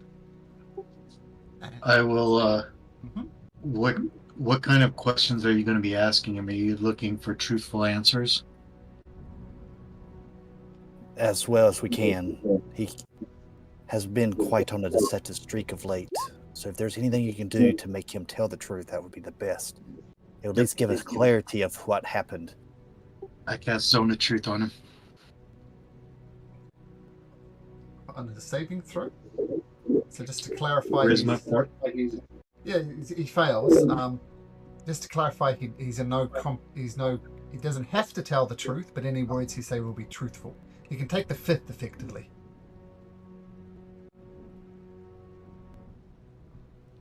That's what he thinks. Christophilus. Look at what have you done. Look at your brother. Look at the carnage that you have caused. He commanded me. I does do what she tells me. Who?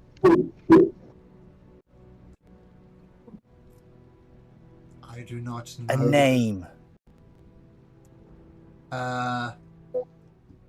We'll give you a name. I need to clarify the name though. There.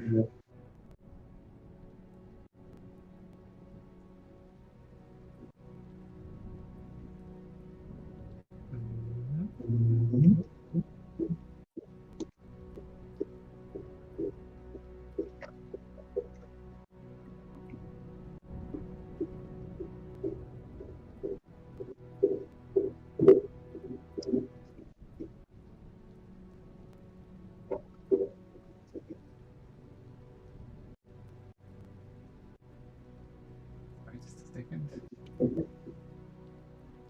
Everybody get your notepad ready. Sorry.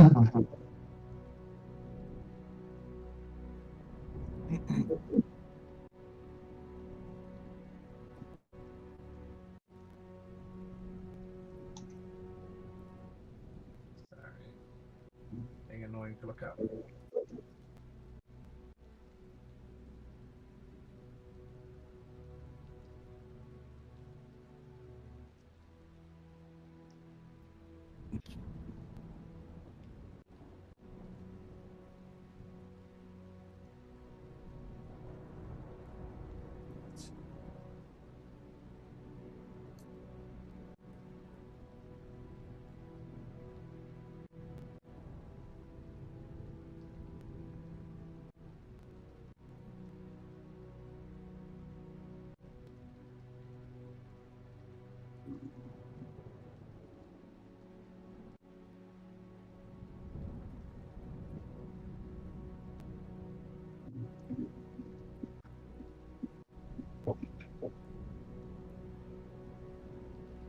Blister.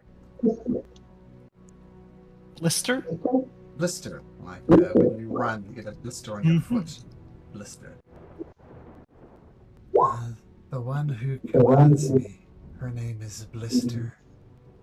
She promised rewards, not only in this life, but in the next life.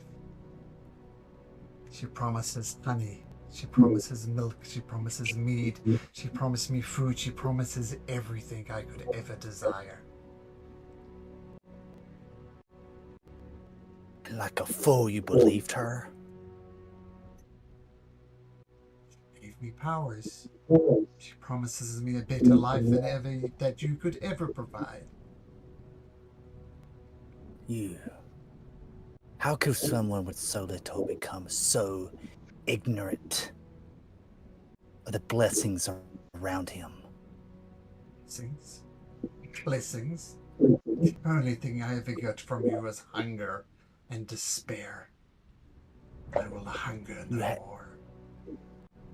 You had a family, a mom, brothers who loved you, did everything for you.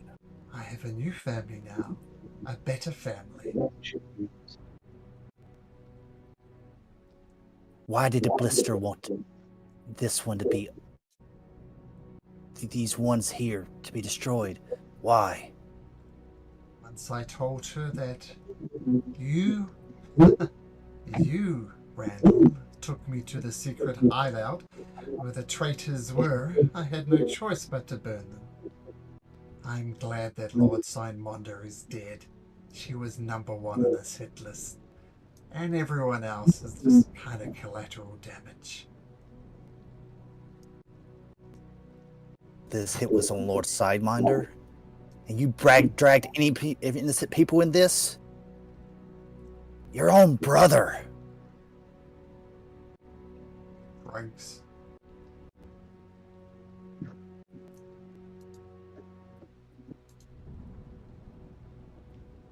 Do any of you want any other answers? You holding him down, Drift? Oh, absolutely. Okay. He's going to try and break free. With a 12 on his athletics check. It has to be athletics. Can't be acrobatics. Sure, acrobatics. You do some jujitsu moves. That's a move. Armbar. Does anyone else have any questions? He'll say, kill him and be done with it. Shinigami passed sentence so Randall can work out his feelings.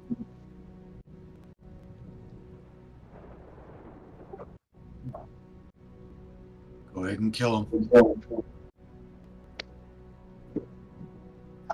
I'll armbar him where his neck is down, where it's in a, proper position for a semi-decent death. Just out of respect for Randall. I wish I could say I agree with your decree, Shinigami. But the one that stands before me, he was already dead. This is not my brother. And he'll jab the storm right into the neck.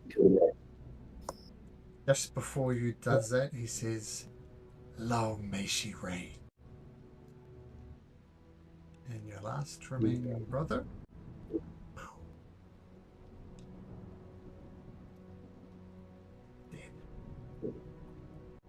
Randall, I know you're emotional right now, but he said, "Long may she reign."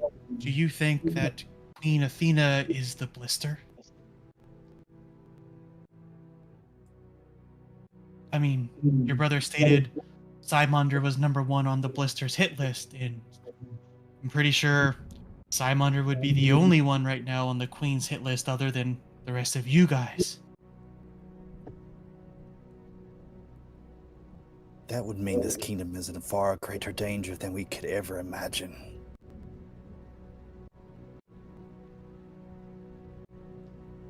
What exactly are we dealing with if the blister is, in fact, the new queen?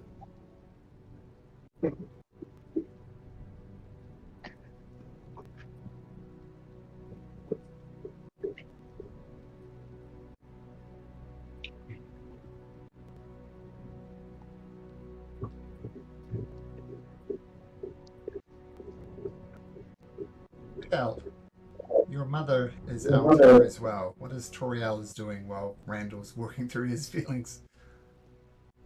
I mean, I think she was probably. I mean, her mom's just unrecognizable, like you said. So, she's probably right behind Drift, with like looking to Randall's brother, but out of respect, to staying back and not getting involved in that. But I think she would go over and hug Randall and say, "You're right. I mean, she was able to corrupt your brother presumably from a great distance while he's hiding, and so no one is safe. Our goal is even more important at this point. There's no safe place to hide."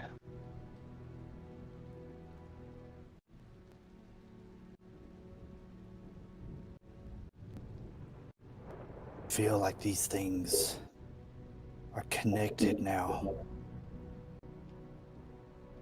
The farmhouse, the cultist.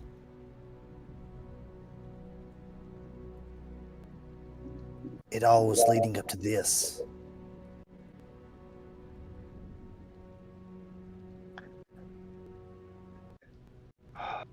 That has to be the connection between my brother and what has just transpired.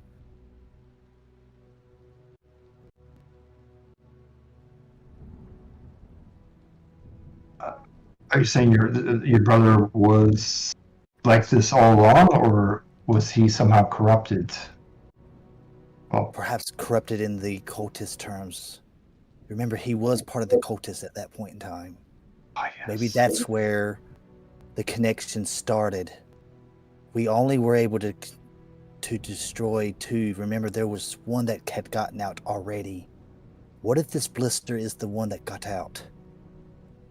But from what you group have told me, it was the king's first wife that grew those demonic wings that killed him and then disappeared. And Princess Athena at the time was present for that.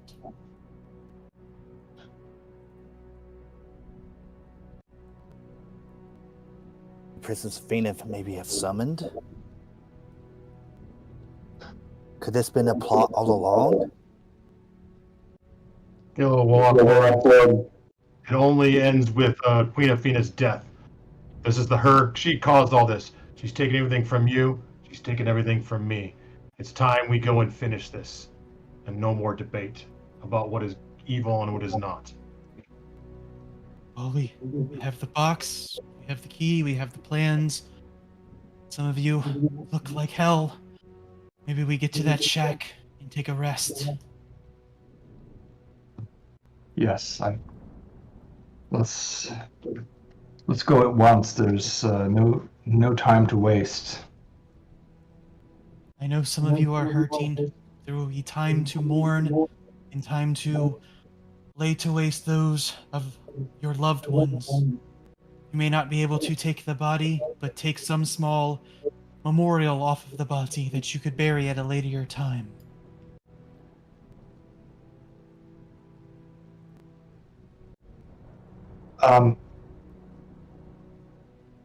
Yes, looking around, how is everyone health-wise? Toriel's bloodied. She's about half. Gail is way messed up. She'll touch herself and give herself 20 hit points from lay on hands. And now she looks bloody. Fine, since he didn't go inside. Oh, okay. All right, then. Was more concerned about this guy taking off and Yep. disappearing, so.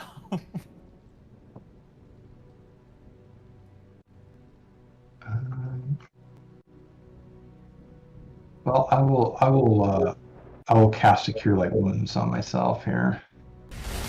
There we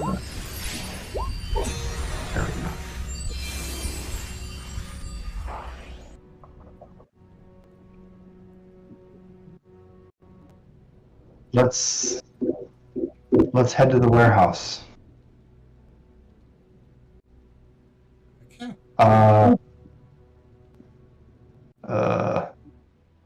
Do we just leave? It's like, Just yep. yeah. Toriel's not. Oof. I'd say not in a rushing manner, like we started the fire, just kind of like we walked by it, like, oh, shit's on fire. Sucks to be them.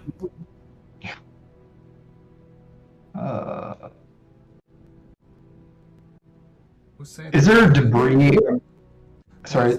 There's bodies of loved ones all around. I mean, some are still in the building, like the Squire. Well, Premo's gone, Oren's gone, Simonda's still in there, Riciotain is still in there. But you have the bodies of your brothers, Randall, and your mother just out on the street, Toriel. Is there debris?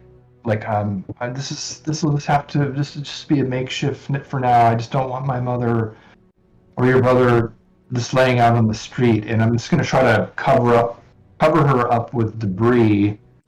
No debris. No debris. We're in a There's no different debris. area of town, but you're in the North District, which is where the rich people hang out. So the streets are still relatively clean. There's going to be debris from the Lucky Leap Tavern eventually, but not just at the moment. Okay.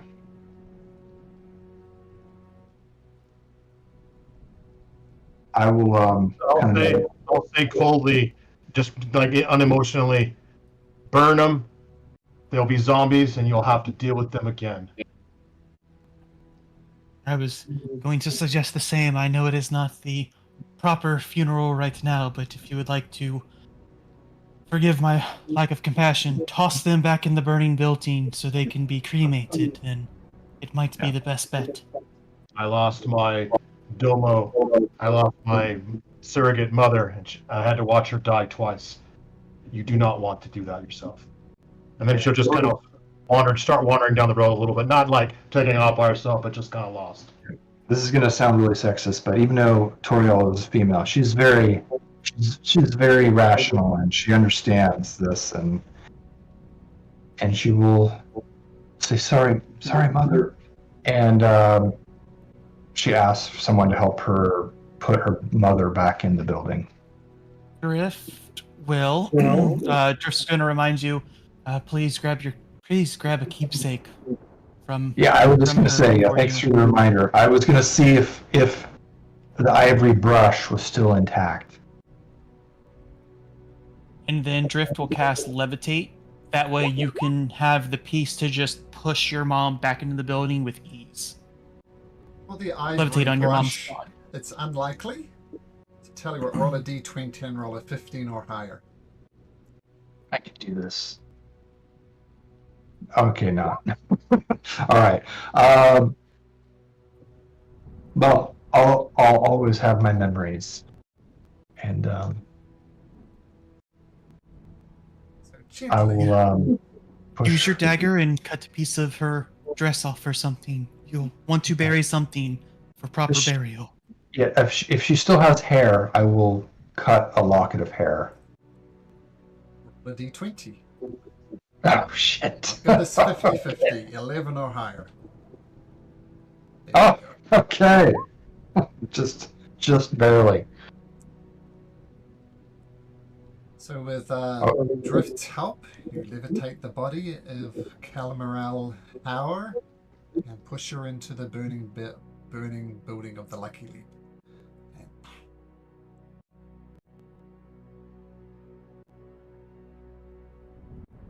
Thank you, Drift. You're welcome. all eyes fall on Randall now. Randall just looks down to the youngest brother at this point in time, Cordarius, and he kind of picks him up, and you can see kind of the emotion on his face over there, and walks over to kind of the burning building and kind of like kneels down and kind of lays him at the entrance of the door, and he says, "I'm sorry.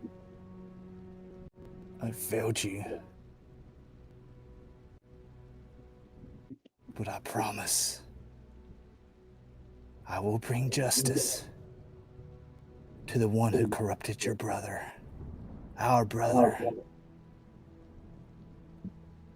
Lend me your strength, Cordarius, and I will seek a swift end to this cursed queen, this blister, this infection on the land.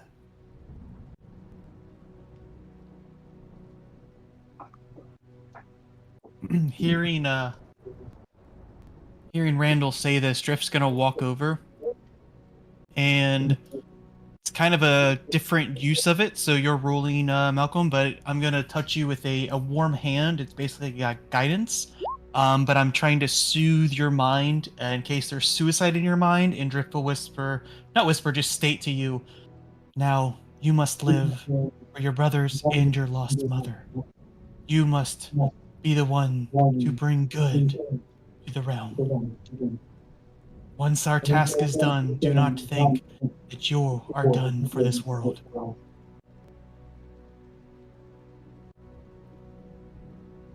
Randall kind of like feel the hand on his shoulder over there and kind of like grasp it a little bit. Need not worry, friend.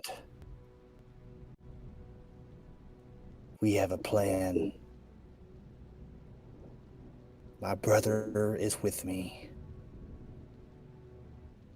And even though the other one is lost, part of him, the one that I knew before he was turned, would be with me as well. This blister took both my brothers. And I will make sure to undo anything that she has ever done to anyone around, even if it spends my whole life in search of a way to right the wrong. Good, brother.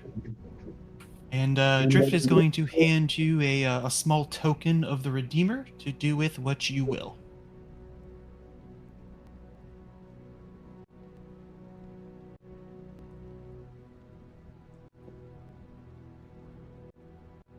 He'll kind of grab it and kind of like and hold it. Open his hand, and he'll kind of slowly close it back in there. And as he kind of gets up, the whatever's left of this Cordarius's hair and stuff like that, that was his kind of signature thing. He goes there and messes with Cordarius's hair one more time, and The then gets up. D20 and rolled an 11 or higher. D20. You get a lock of his curly hair.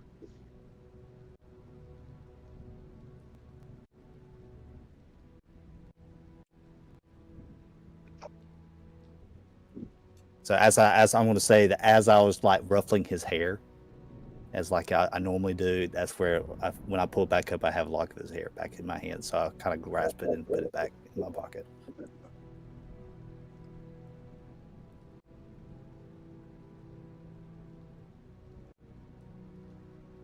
Well, Avra, I know you have nowhere to go. Would you like to stay with the group? I don't know, it's all a bit overwhelming. I got nowhere better to be. Yeah, I'll stay with you guys. This is pretty messed up, though. What about this guy? Just gonna leave him there? I feel like it might be good for Randall if he has to kill him twice, but Randall's call. Randall will notice the moon shape down there. This is where he wanted to be. And that's where I'll leave him. He made his choice.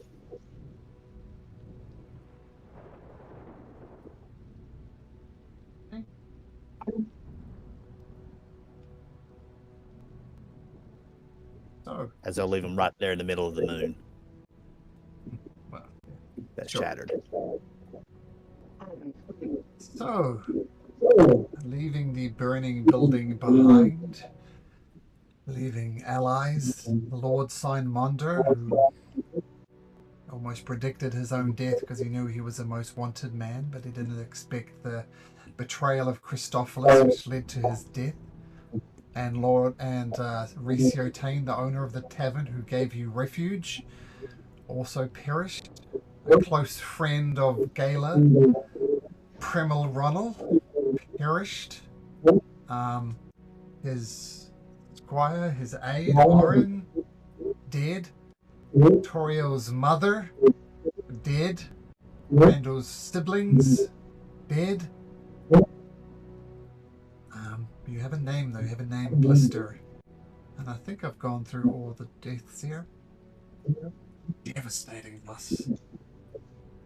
But now with your mind firmly on getting revenge on Queen Athena or Blister, or maybe they're the same person, you make your way... Which way do you go? This way? Over Grankar's chains? That would be the quickest way. Maybe we go the long way? Go this way and then this way? Because if we go through this gate, it's a little farther away from the royalty than this gate.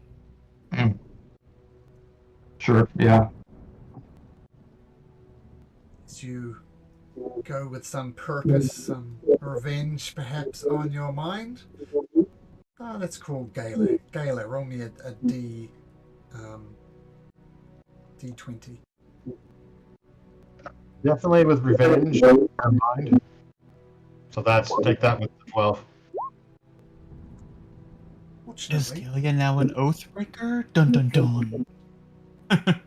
Well, it's the demon. Demons are irredeemable. So we'll see how my actions are still. I'm still got a little hope here.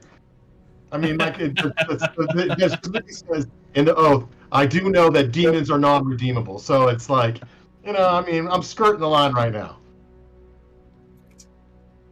So, heading across the Nine Arches Bridge, which would be the quickest way.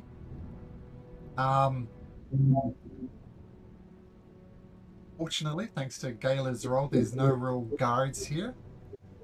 And you make your way past some mansions that you're familiar with. There's Ronald Villa here. There's Lord Signmunder's estate and his crypt as well. This is a family crypt. And I'm guessing the like the Cobalt Fountain 92 and the Royal Gardens 90 are all like blah. Blah. There's an excellent description of what's happening in the kingdom at the moment. They're messes. But you go into this warehouse. The door, there's a padlock on it, but between you either bash it in or pick lock. It's not particularly hard to get into. There's crates, there's bits and pieces. And thanks to the description from Lord Nander Tick, you find the trapdoor at the bottom of the thing, which presumably will lead you eventually to the king's bedroom. What would you wish to do? Friends, I would like just to take a moment to say, let's not make haste. Some of you are injured, some of you are in a burning building, could have smoke in your lungs, need a bit of time. We should take the time to sleep well before we rush into where Queen Athena could be residing. Who knows the horrors that will await us? Look at the kingdom. This could only be a minute amount compared to her personal tastes.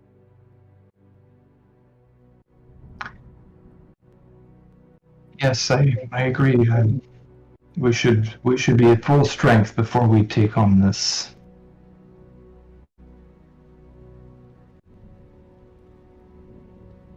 And I'm going to create a tiny hut amongst the boxes and things that just so it blends in. Sure. Randall, Galia, do you think you two can quell your thirst for vengeance for at least 8 hours? Galen will just look at you blankly and just lean back into the hut for the moment, just lost in thought, contemplating what she's going to do. Randall doesn't really say too much either. He just kind of looks. You can definitely tell, like, he's ready to fight, but then at the same time, there's a lot on his mind. You can definitely tell there is so many emotions rolling in his head right now, and he just kind of like, looks, kind of shakes the head over there, and kind of goes off to the corner. Well, that is not a no. Shinigami, hope you understand there might not be time to actually pass judgment while we're in there. We might have to act with haste to get the crown into this box. And Vinnick, how is your hunger? I'm still okay. Thank you for asking.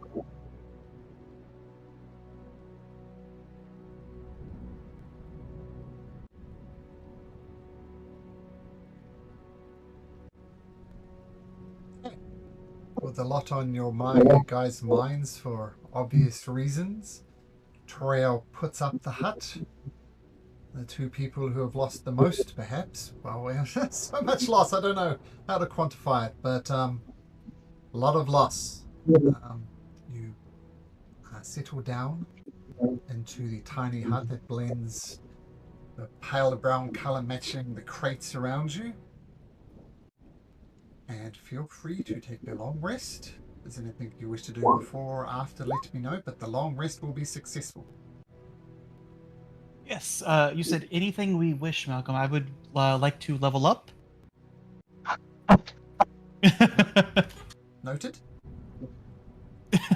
Hey, it was a good try, right? You said anything we wish. You can certainly try. Roll a d20. I can't. There's a barrier here. I haven't completed this zone yet. I will read some of the tome of clear thought to help clear my thought. Sure. Gator's looking through all the extra damage smite spells she can memorize by switching out paladin stuff. So she's thinking of all the damage she's going to do. Some rearranging spells. So that's going to take me a minute.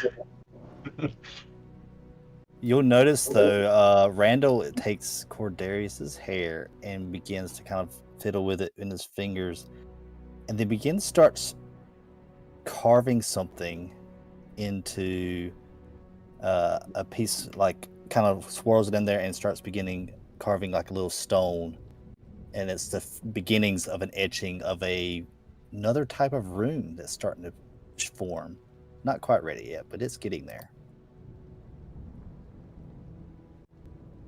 You guys turn left when I expected you to turn right.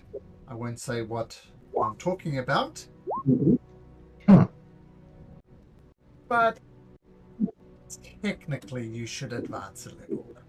So Oh, level up. There's one yeah? thing that's kind of out there, but level up. Oh, my wish came true. You Noted. said it Noting came this down true. for future sessions. nice. If you don't ask, you never know, right? That's right. I can certainly try. That'll be level 7, right? Level 7. Yes, Yeah. level 7. And that would actually mean that rune is actually going to end up being complete. That means 3 levels for Jeff. Sorry, I had myself on mute. Thank you. That caused me to laugh Yes. out loud. Sorry, that was a max HP roll. My bad. Sorry. What, you weren't laughing at me? Come on. Drift is taking a second level in cleric, staying with the faith of the Redeemer for now. Even though the world's going to shit, he has some hope left. Which now gives him some channel divinity stuff and things. D10 hit points. Mine's a D10, I think. Let's see. That's right. Oh gosh, 2? Really? Just What? It's like when you get a 2, you almost prefer a 1, because with I know, Moxley, right? you can reroll a 1, but it's like He's that the 2 is worst. just like, F you. Can I use I a just- lucky? I just posted some art into Discord which shows the attack on the Lucky League Tavern. So I thought I'd just share that. Alright, it's not shareable within Roll20. Oh, not the poor deer head burning down too. That's rough. That's like a 20 pointer there. That's rough.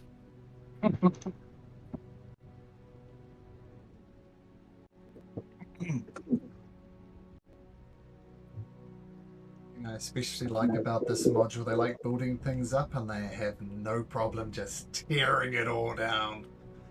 What's up? Damn it. That's true.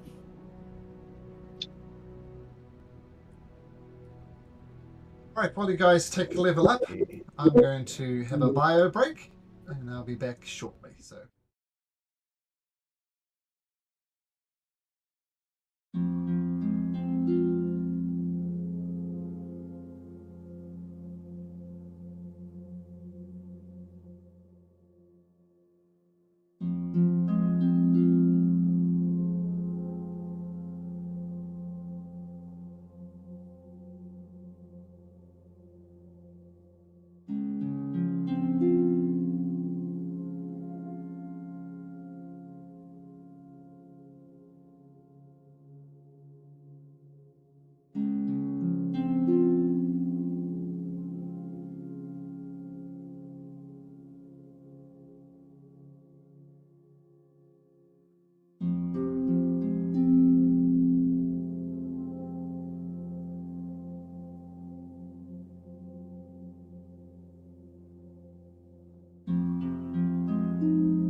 My brother is my backup character, though. I guess it could be my sister too, but That's funny. Well, I, that could be an interesting backup character. Maybe my backup character should be my dad. If we don't ever come across him yet. yeah. Hopefully, we won't need backup characters, but I don't know. This seems like opportunities to die have happened numerous times. So That'd be interesting, Josh, because we wouldn't even know who your dad is because we have no description of him. Right, and I think that and I kind of did that on purpose because I kind of left it up to Malcolm because I don't really want to know myself. That's funny. I want it to be kind of like that's why I told you I would only know the sound of his voice because I'm going to leave it up to Malcolm to basically say, "Hey, this is who it is," and be just as shocked as you guys are. Yeah, I might have an NPC too. I don't really know either. So yeah, we'll see. We all got that possibility. It sounds like our few of us do. So that's kind of fun. Mine I haven't mentioned or already talked about. So we'll see. This will be kind of funny. But he can. I mean, the way he's been presented so far, it gives me an idea for some classes that he could technically be.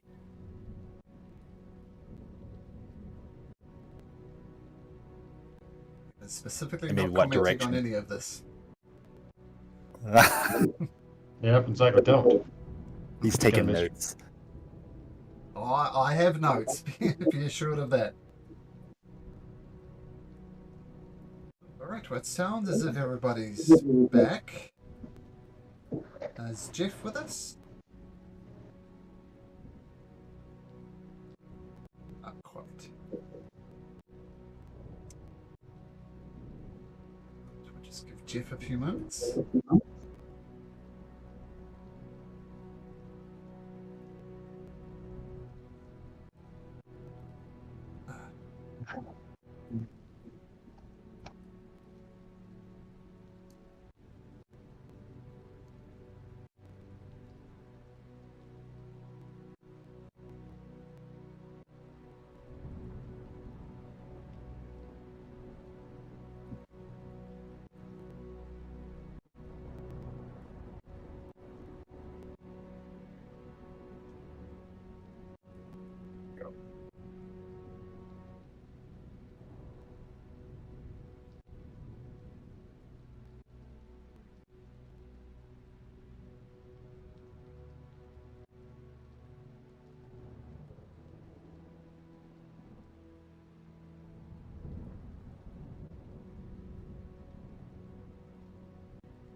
I filed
told me about, then yes, it is here.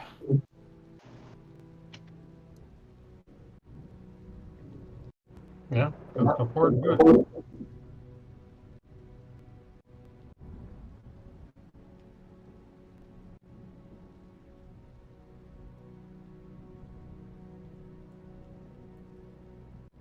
So give me just a sec. My roll 20 is just crawling, which is the first time it's done this for a long time. So let me just reboot my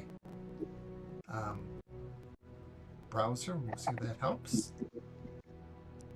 Could tie into the whole Beyond 20 not working right now. Also, there could be some stuff going on.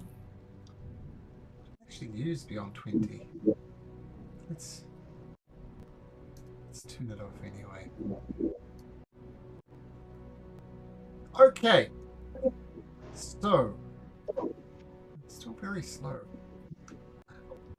Should last for the rest of the session. We'll do that. So in front of Gala and Randall, you see this red shimmering portal almost. What do you do? Well, Gala has that key found, so she'll bring it out, and I guess we'll use it. Without issue, the magical barrier falls down and you're free to proceed.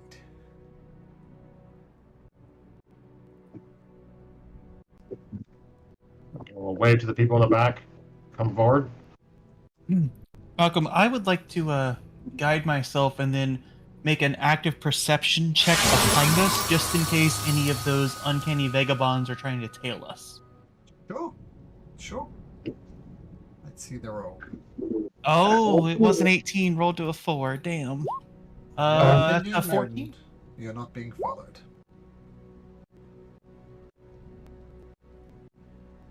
If you're Can I concerned, make a active check in front of us to see if there's anything afoot or any sounds coming up ahead?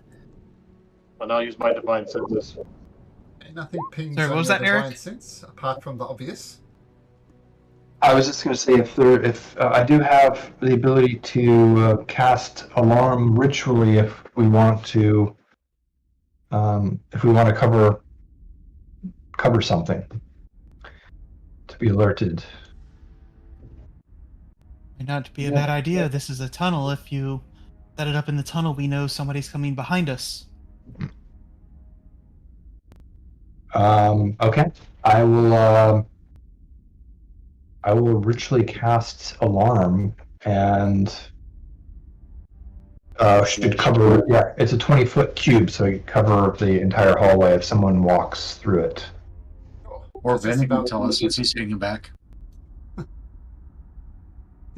And I'll let you know if the alarm goes off. All right.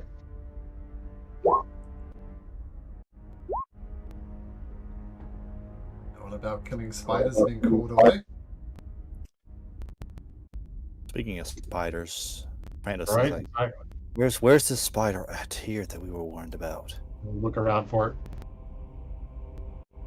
it.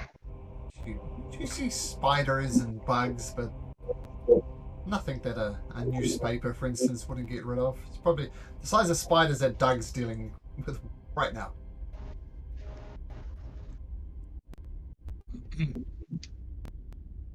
Now it seems that you're under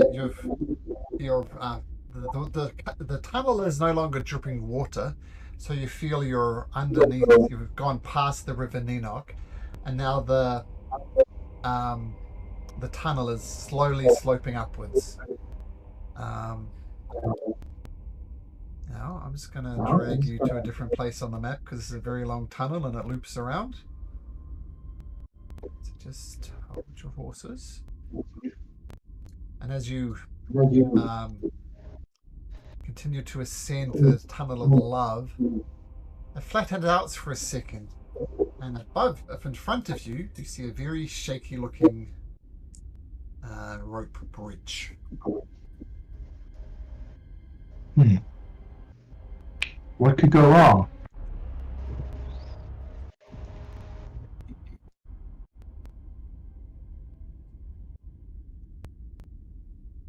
I Does will. the bridge- you say it's shaky, but does it look like it would be able to hold our weight if we were to cross the bridge? Make an investigation check. Yeah. I can Mhm. I can assist with this. Cool. Are you gonna roll, or do you want to? I will guide Randall. I'm coming to the same conclusion. Oh, I'll probably guide myself though. 19. Um, I think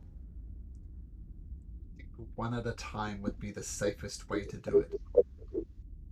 You're I'm pretty gonna- confident that it would hold one. Yep, Shinigami. I want to take my mage hand and just drag it across the surface and make a wake. And the water below it, sure. Uh-huh. Yeah, the hand gets dragged across. It waves the thing, and nothing seems to react. If you're worried about something in the water. I was. One at a time. Hearing one at a time, being respectful, Drift is gonna kind of look at Shinigami, most likely being the heaviest, being a full suit of armor, and stating, in case of issues with the bridge, maybe you should go last, my friend. Gale's got full armor too. And I Randall. mean, more so meaning like knowing what you guys have told him that he's like kind of like a robot, maybe a little bit more heavier than everybody else.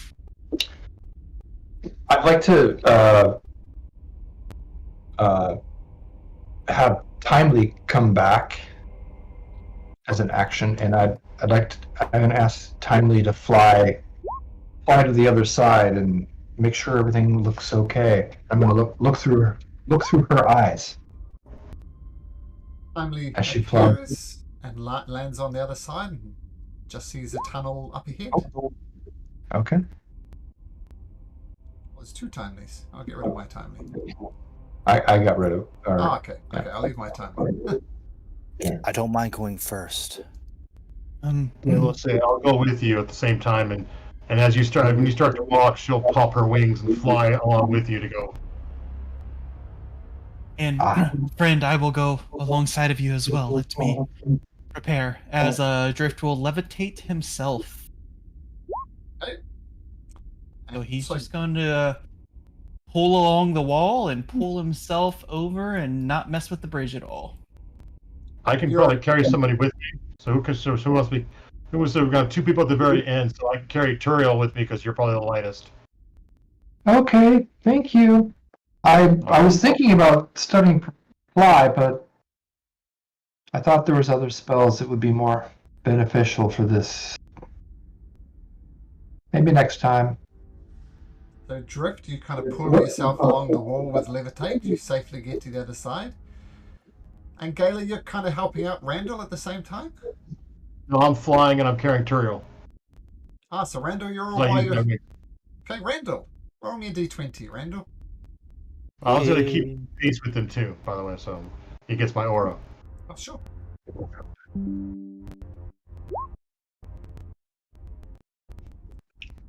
The bridge creaks and cracks, but you safely make it to the other side, Randall.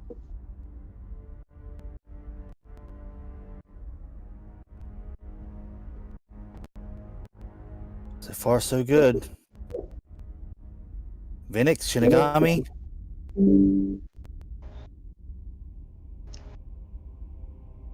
Who's next?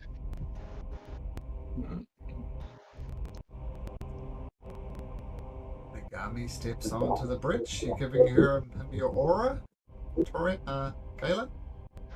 If he gets that close, I only get flying for 1 minute, so 10 feet from the end. Okay, cool. Shinigami, before you get to the other side, can you roll me a d20, please?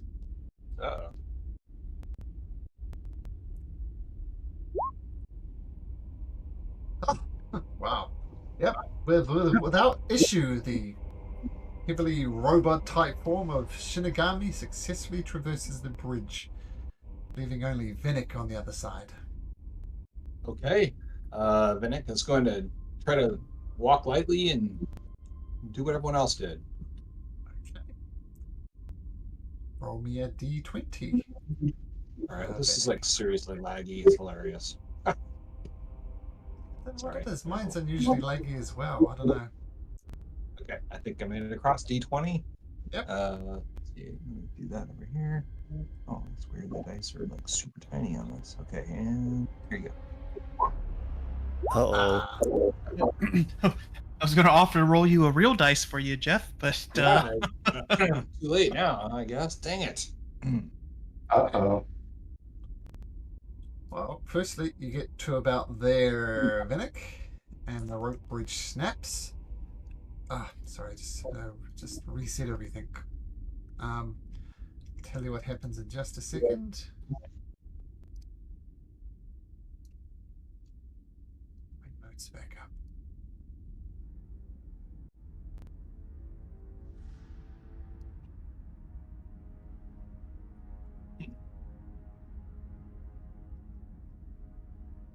Gotta save the best for last, right? So it's all good. Well, it was perfect timing, man. 20 to a 1. I'm about to say, once you had that crit from Shinigami, you knew you're in trouble.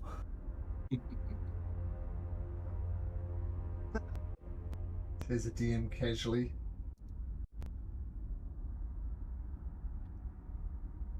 Okay, here we go.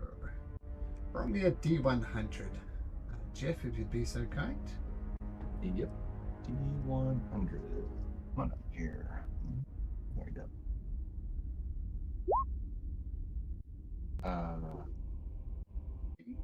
Okay, I clicked it. I don't know why it didn't do anything when I click it again. Wait. I think you're 14, Yeah, Jeff. yeah. Yes, you're good. Okay. 14. Pretty good, like I'm okay, or pretty good, like I see it. Uh,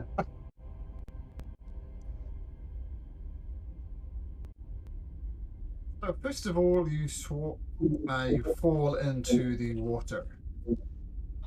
Now the water is not great at the best of times, being in this dank tunnel, and it's kind of odd that things are flattened out if nothing else. But as you land into the water, some rats appear out of the water, like water-based rats, and they surround you. And can you also make me a Constitution saving throw, please? Yes. Constitution saving throw is right there.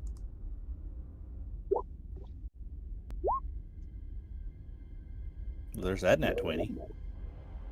A nat 20? yeah, and that's only for 27. I see it there in roll 20. That makes up for my 1, right?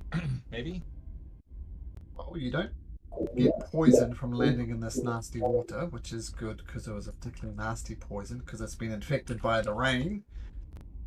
So you effectively fell into a puddle of rainwater from the midnight curse. But these rats start swarming around you, these water-based rats. For simplicity's sake, assume that the bridge is just not there. It's just collapsed and is dangling helplessly in the water. And as the rats around you, you're swimming in the water. Can we please? Oh Roll boy. for initiative. I'm gonna click on my character first. Hold on. And here we go. I got a +4 dex, Shinigami.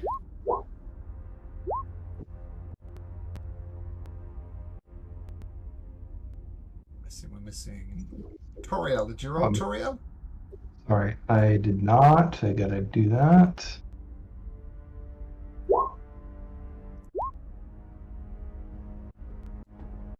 Drift, you would actually go first because you had a 17.14.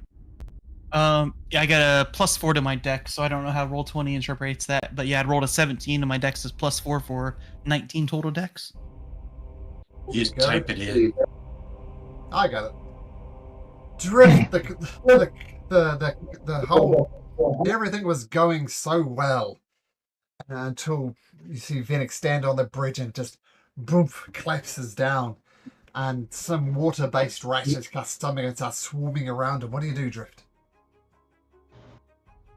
Well, unfortunately, I don't think he is within, or the rats are within. Let's see here. Nope. Venick is within.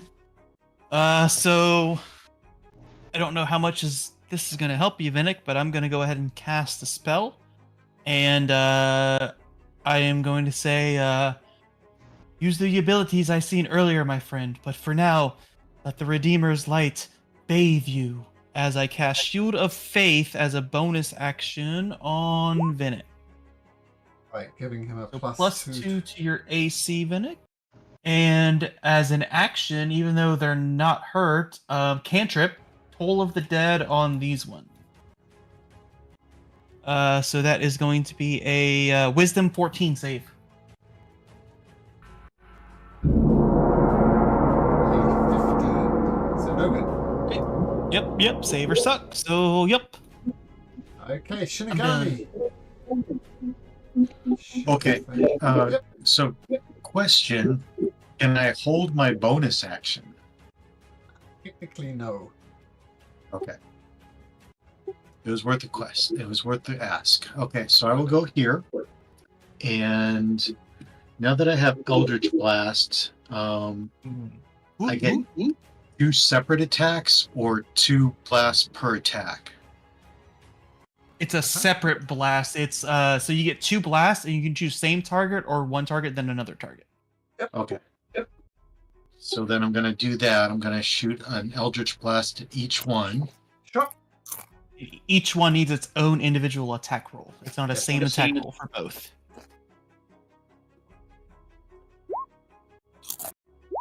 The 12 misses, the 16 hits though. Okay, so this would have been the first one. This would have been the second one. So the second one that hits, they take 1 force damage, and they were pushed back with repelling blast. I think it's 10 feet. Yeah, it's 10 feet. So the Eldritch Blast hits them, they get blasted back. And yeah, blast them away from Venick. Probably an excellent idea. It would have been this one, Malcolm, just to be The other fair. one? The other one? Yeah. Sure. That one, 1 point of damage and push back. This one should missed. Yep, I'll swap those back around. So this one goes there, that one goes there. Oh, so slow. Okay, blasting them back. Nice, Shinigami. Toriel. Right. I will.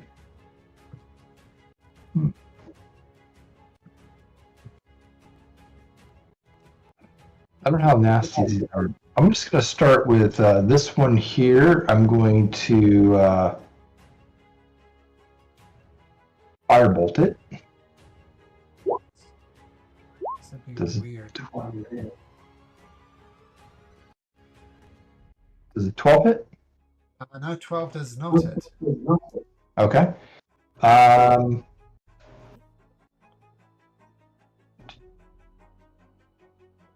Is that an action? Let me look. This is a.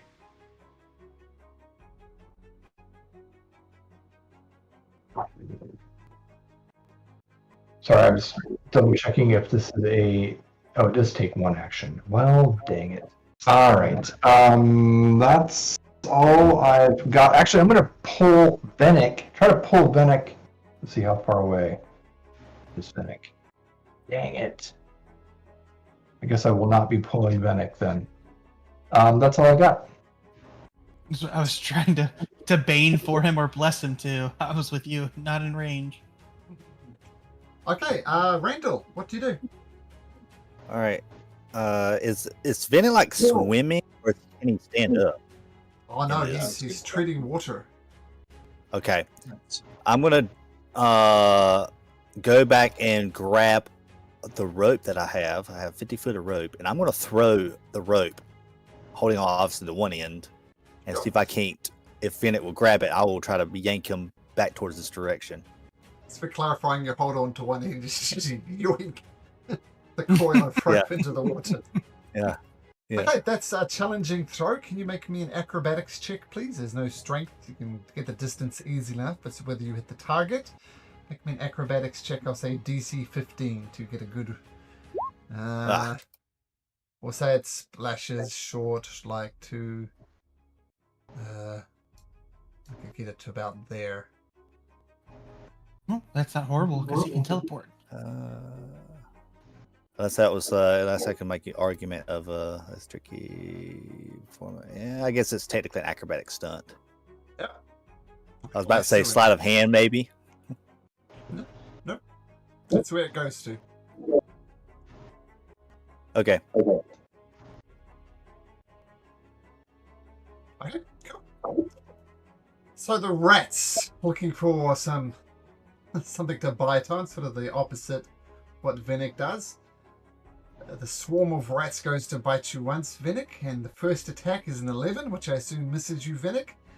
And Yes. the next one is a 5. Oh, dearie me, no good. So they try and bite you, but you just swat them away. There's a lot of rats in the water wanting a bite from you.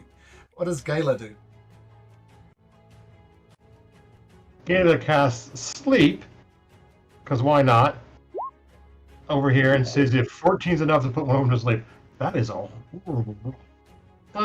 It's alright. Nah, that's pretty bad. Yeah, it's so bad that it has no effects on these creatures. Well, that's all I got. Alright, Vinnick, as you're treading water, what do you do?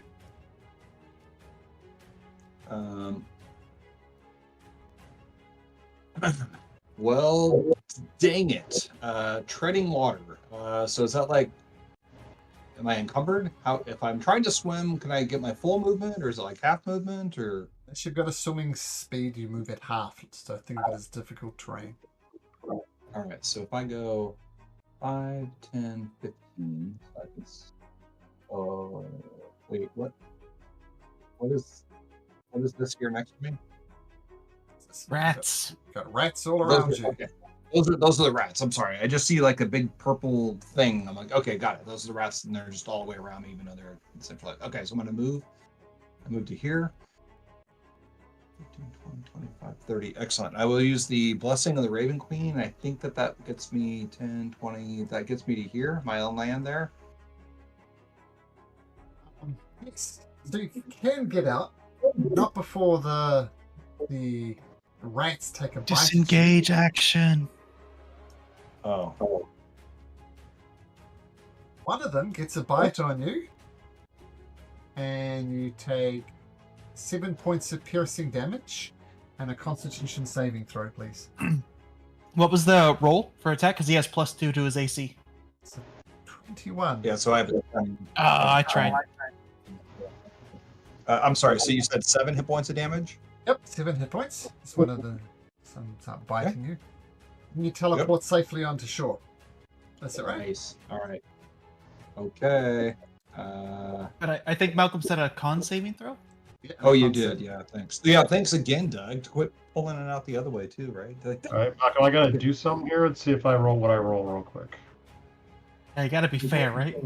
yeah. Never mind. I know what you're rolling for, and you're good, Gala? Oh, I see it. Cool. So I rolled a 9 for my con save. Probably not good. You are poisoned. Ah, dang it.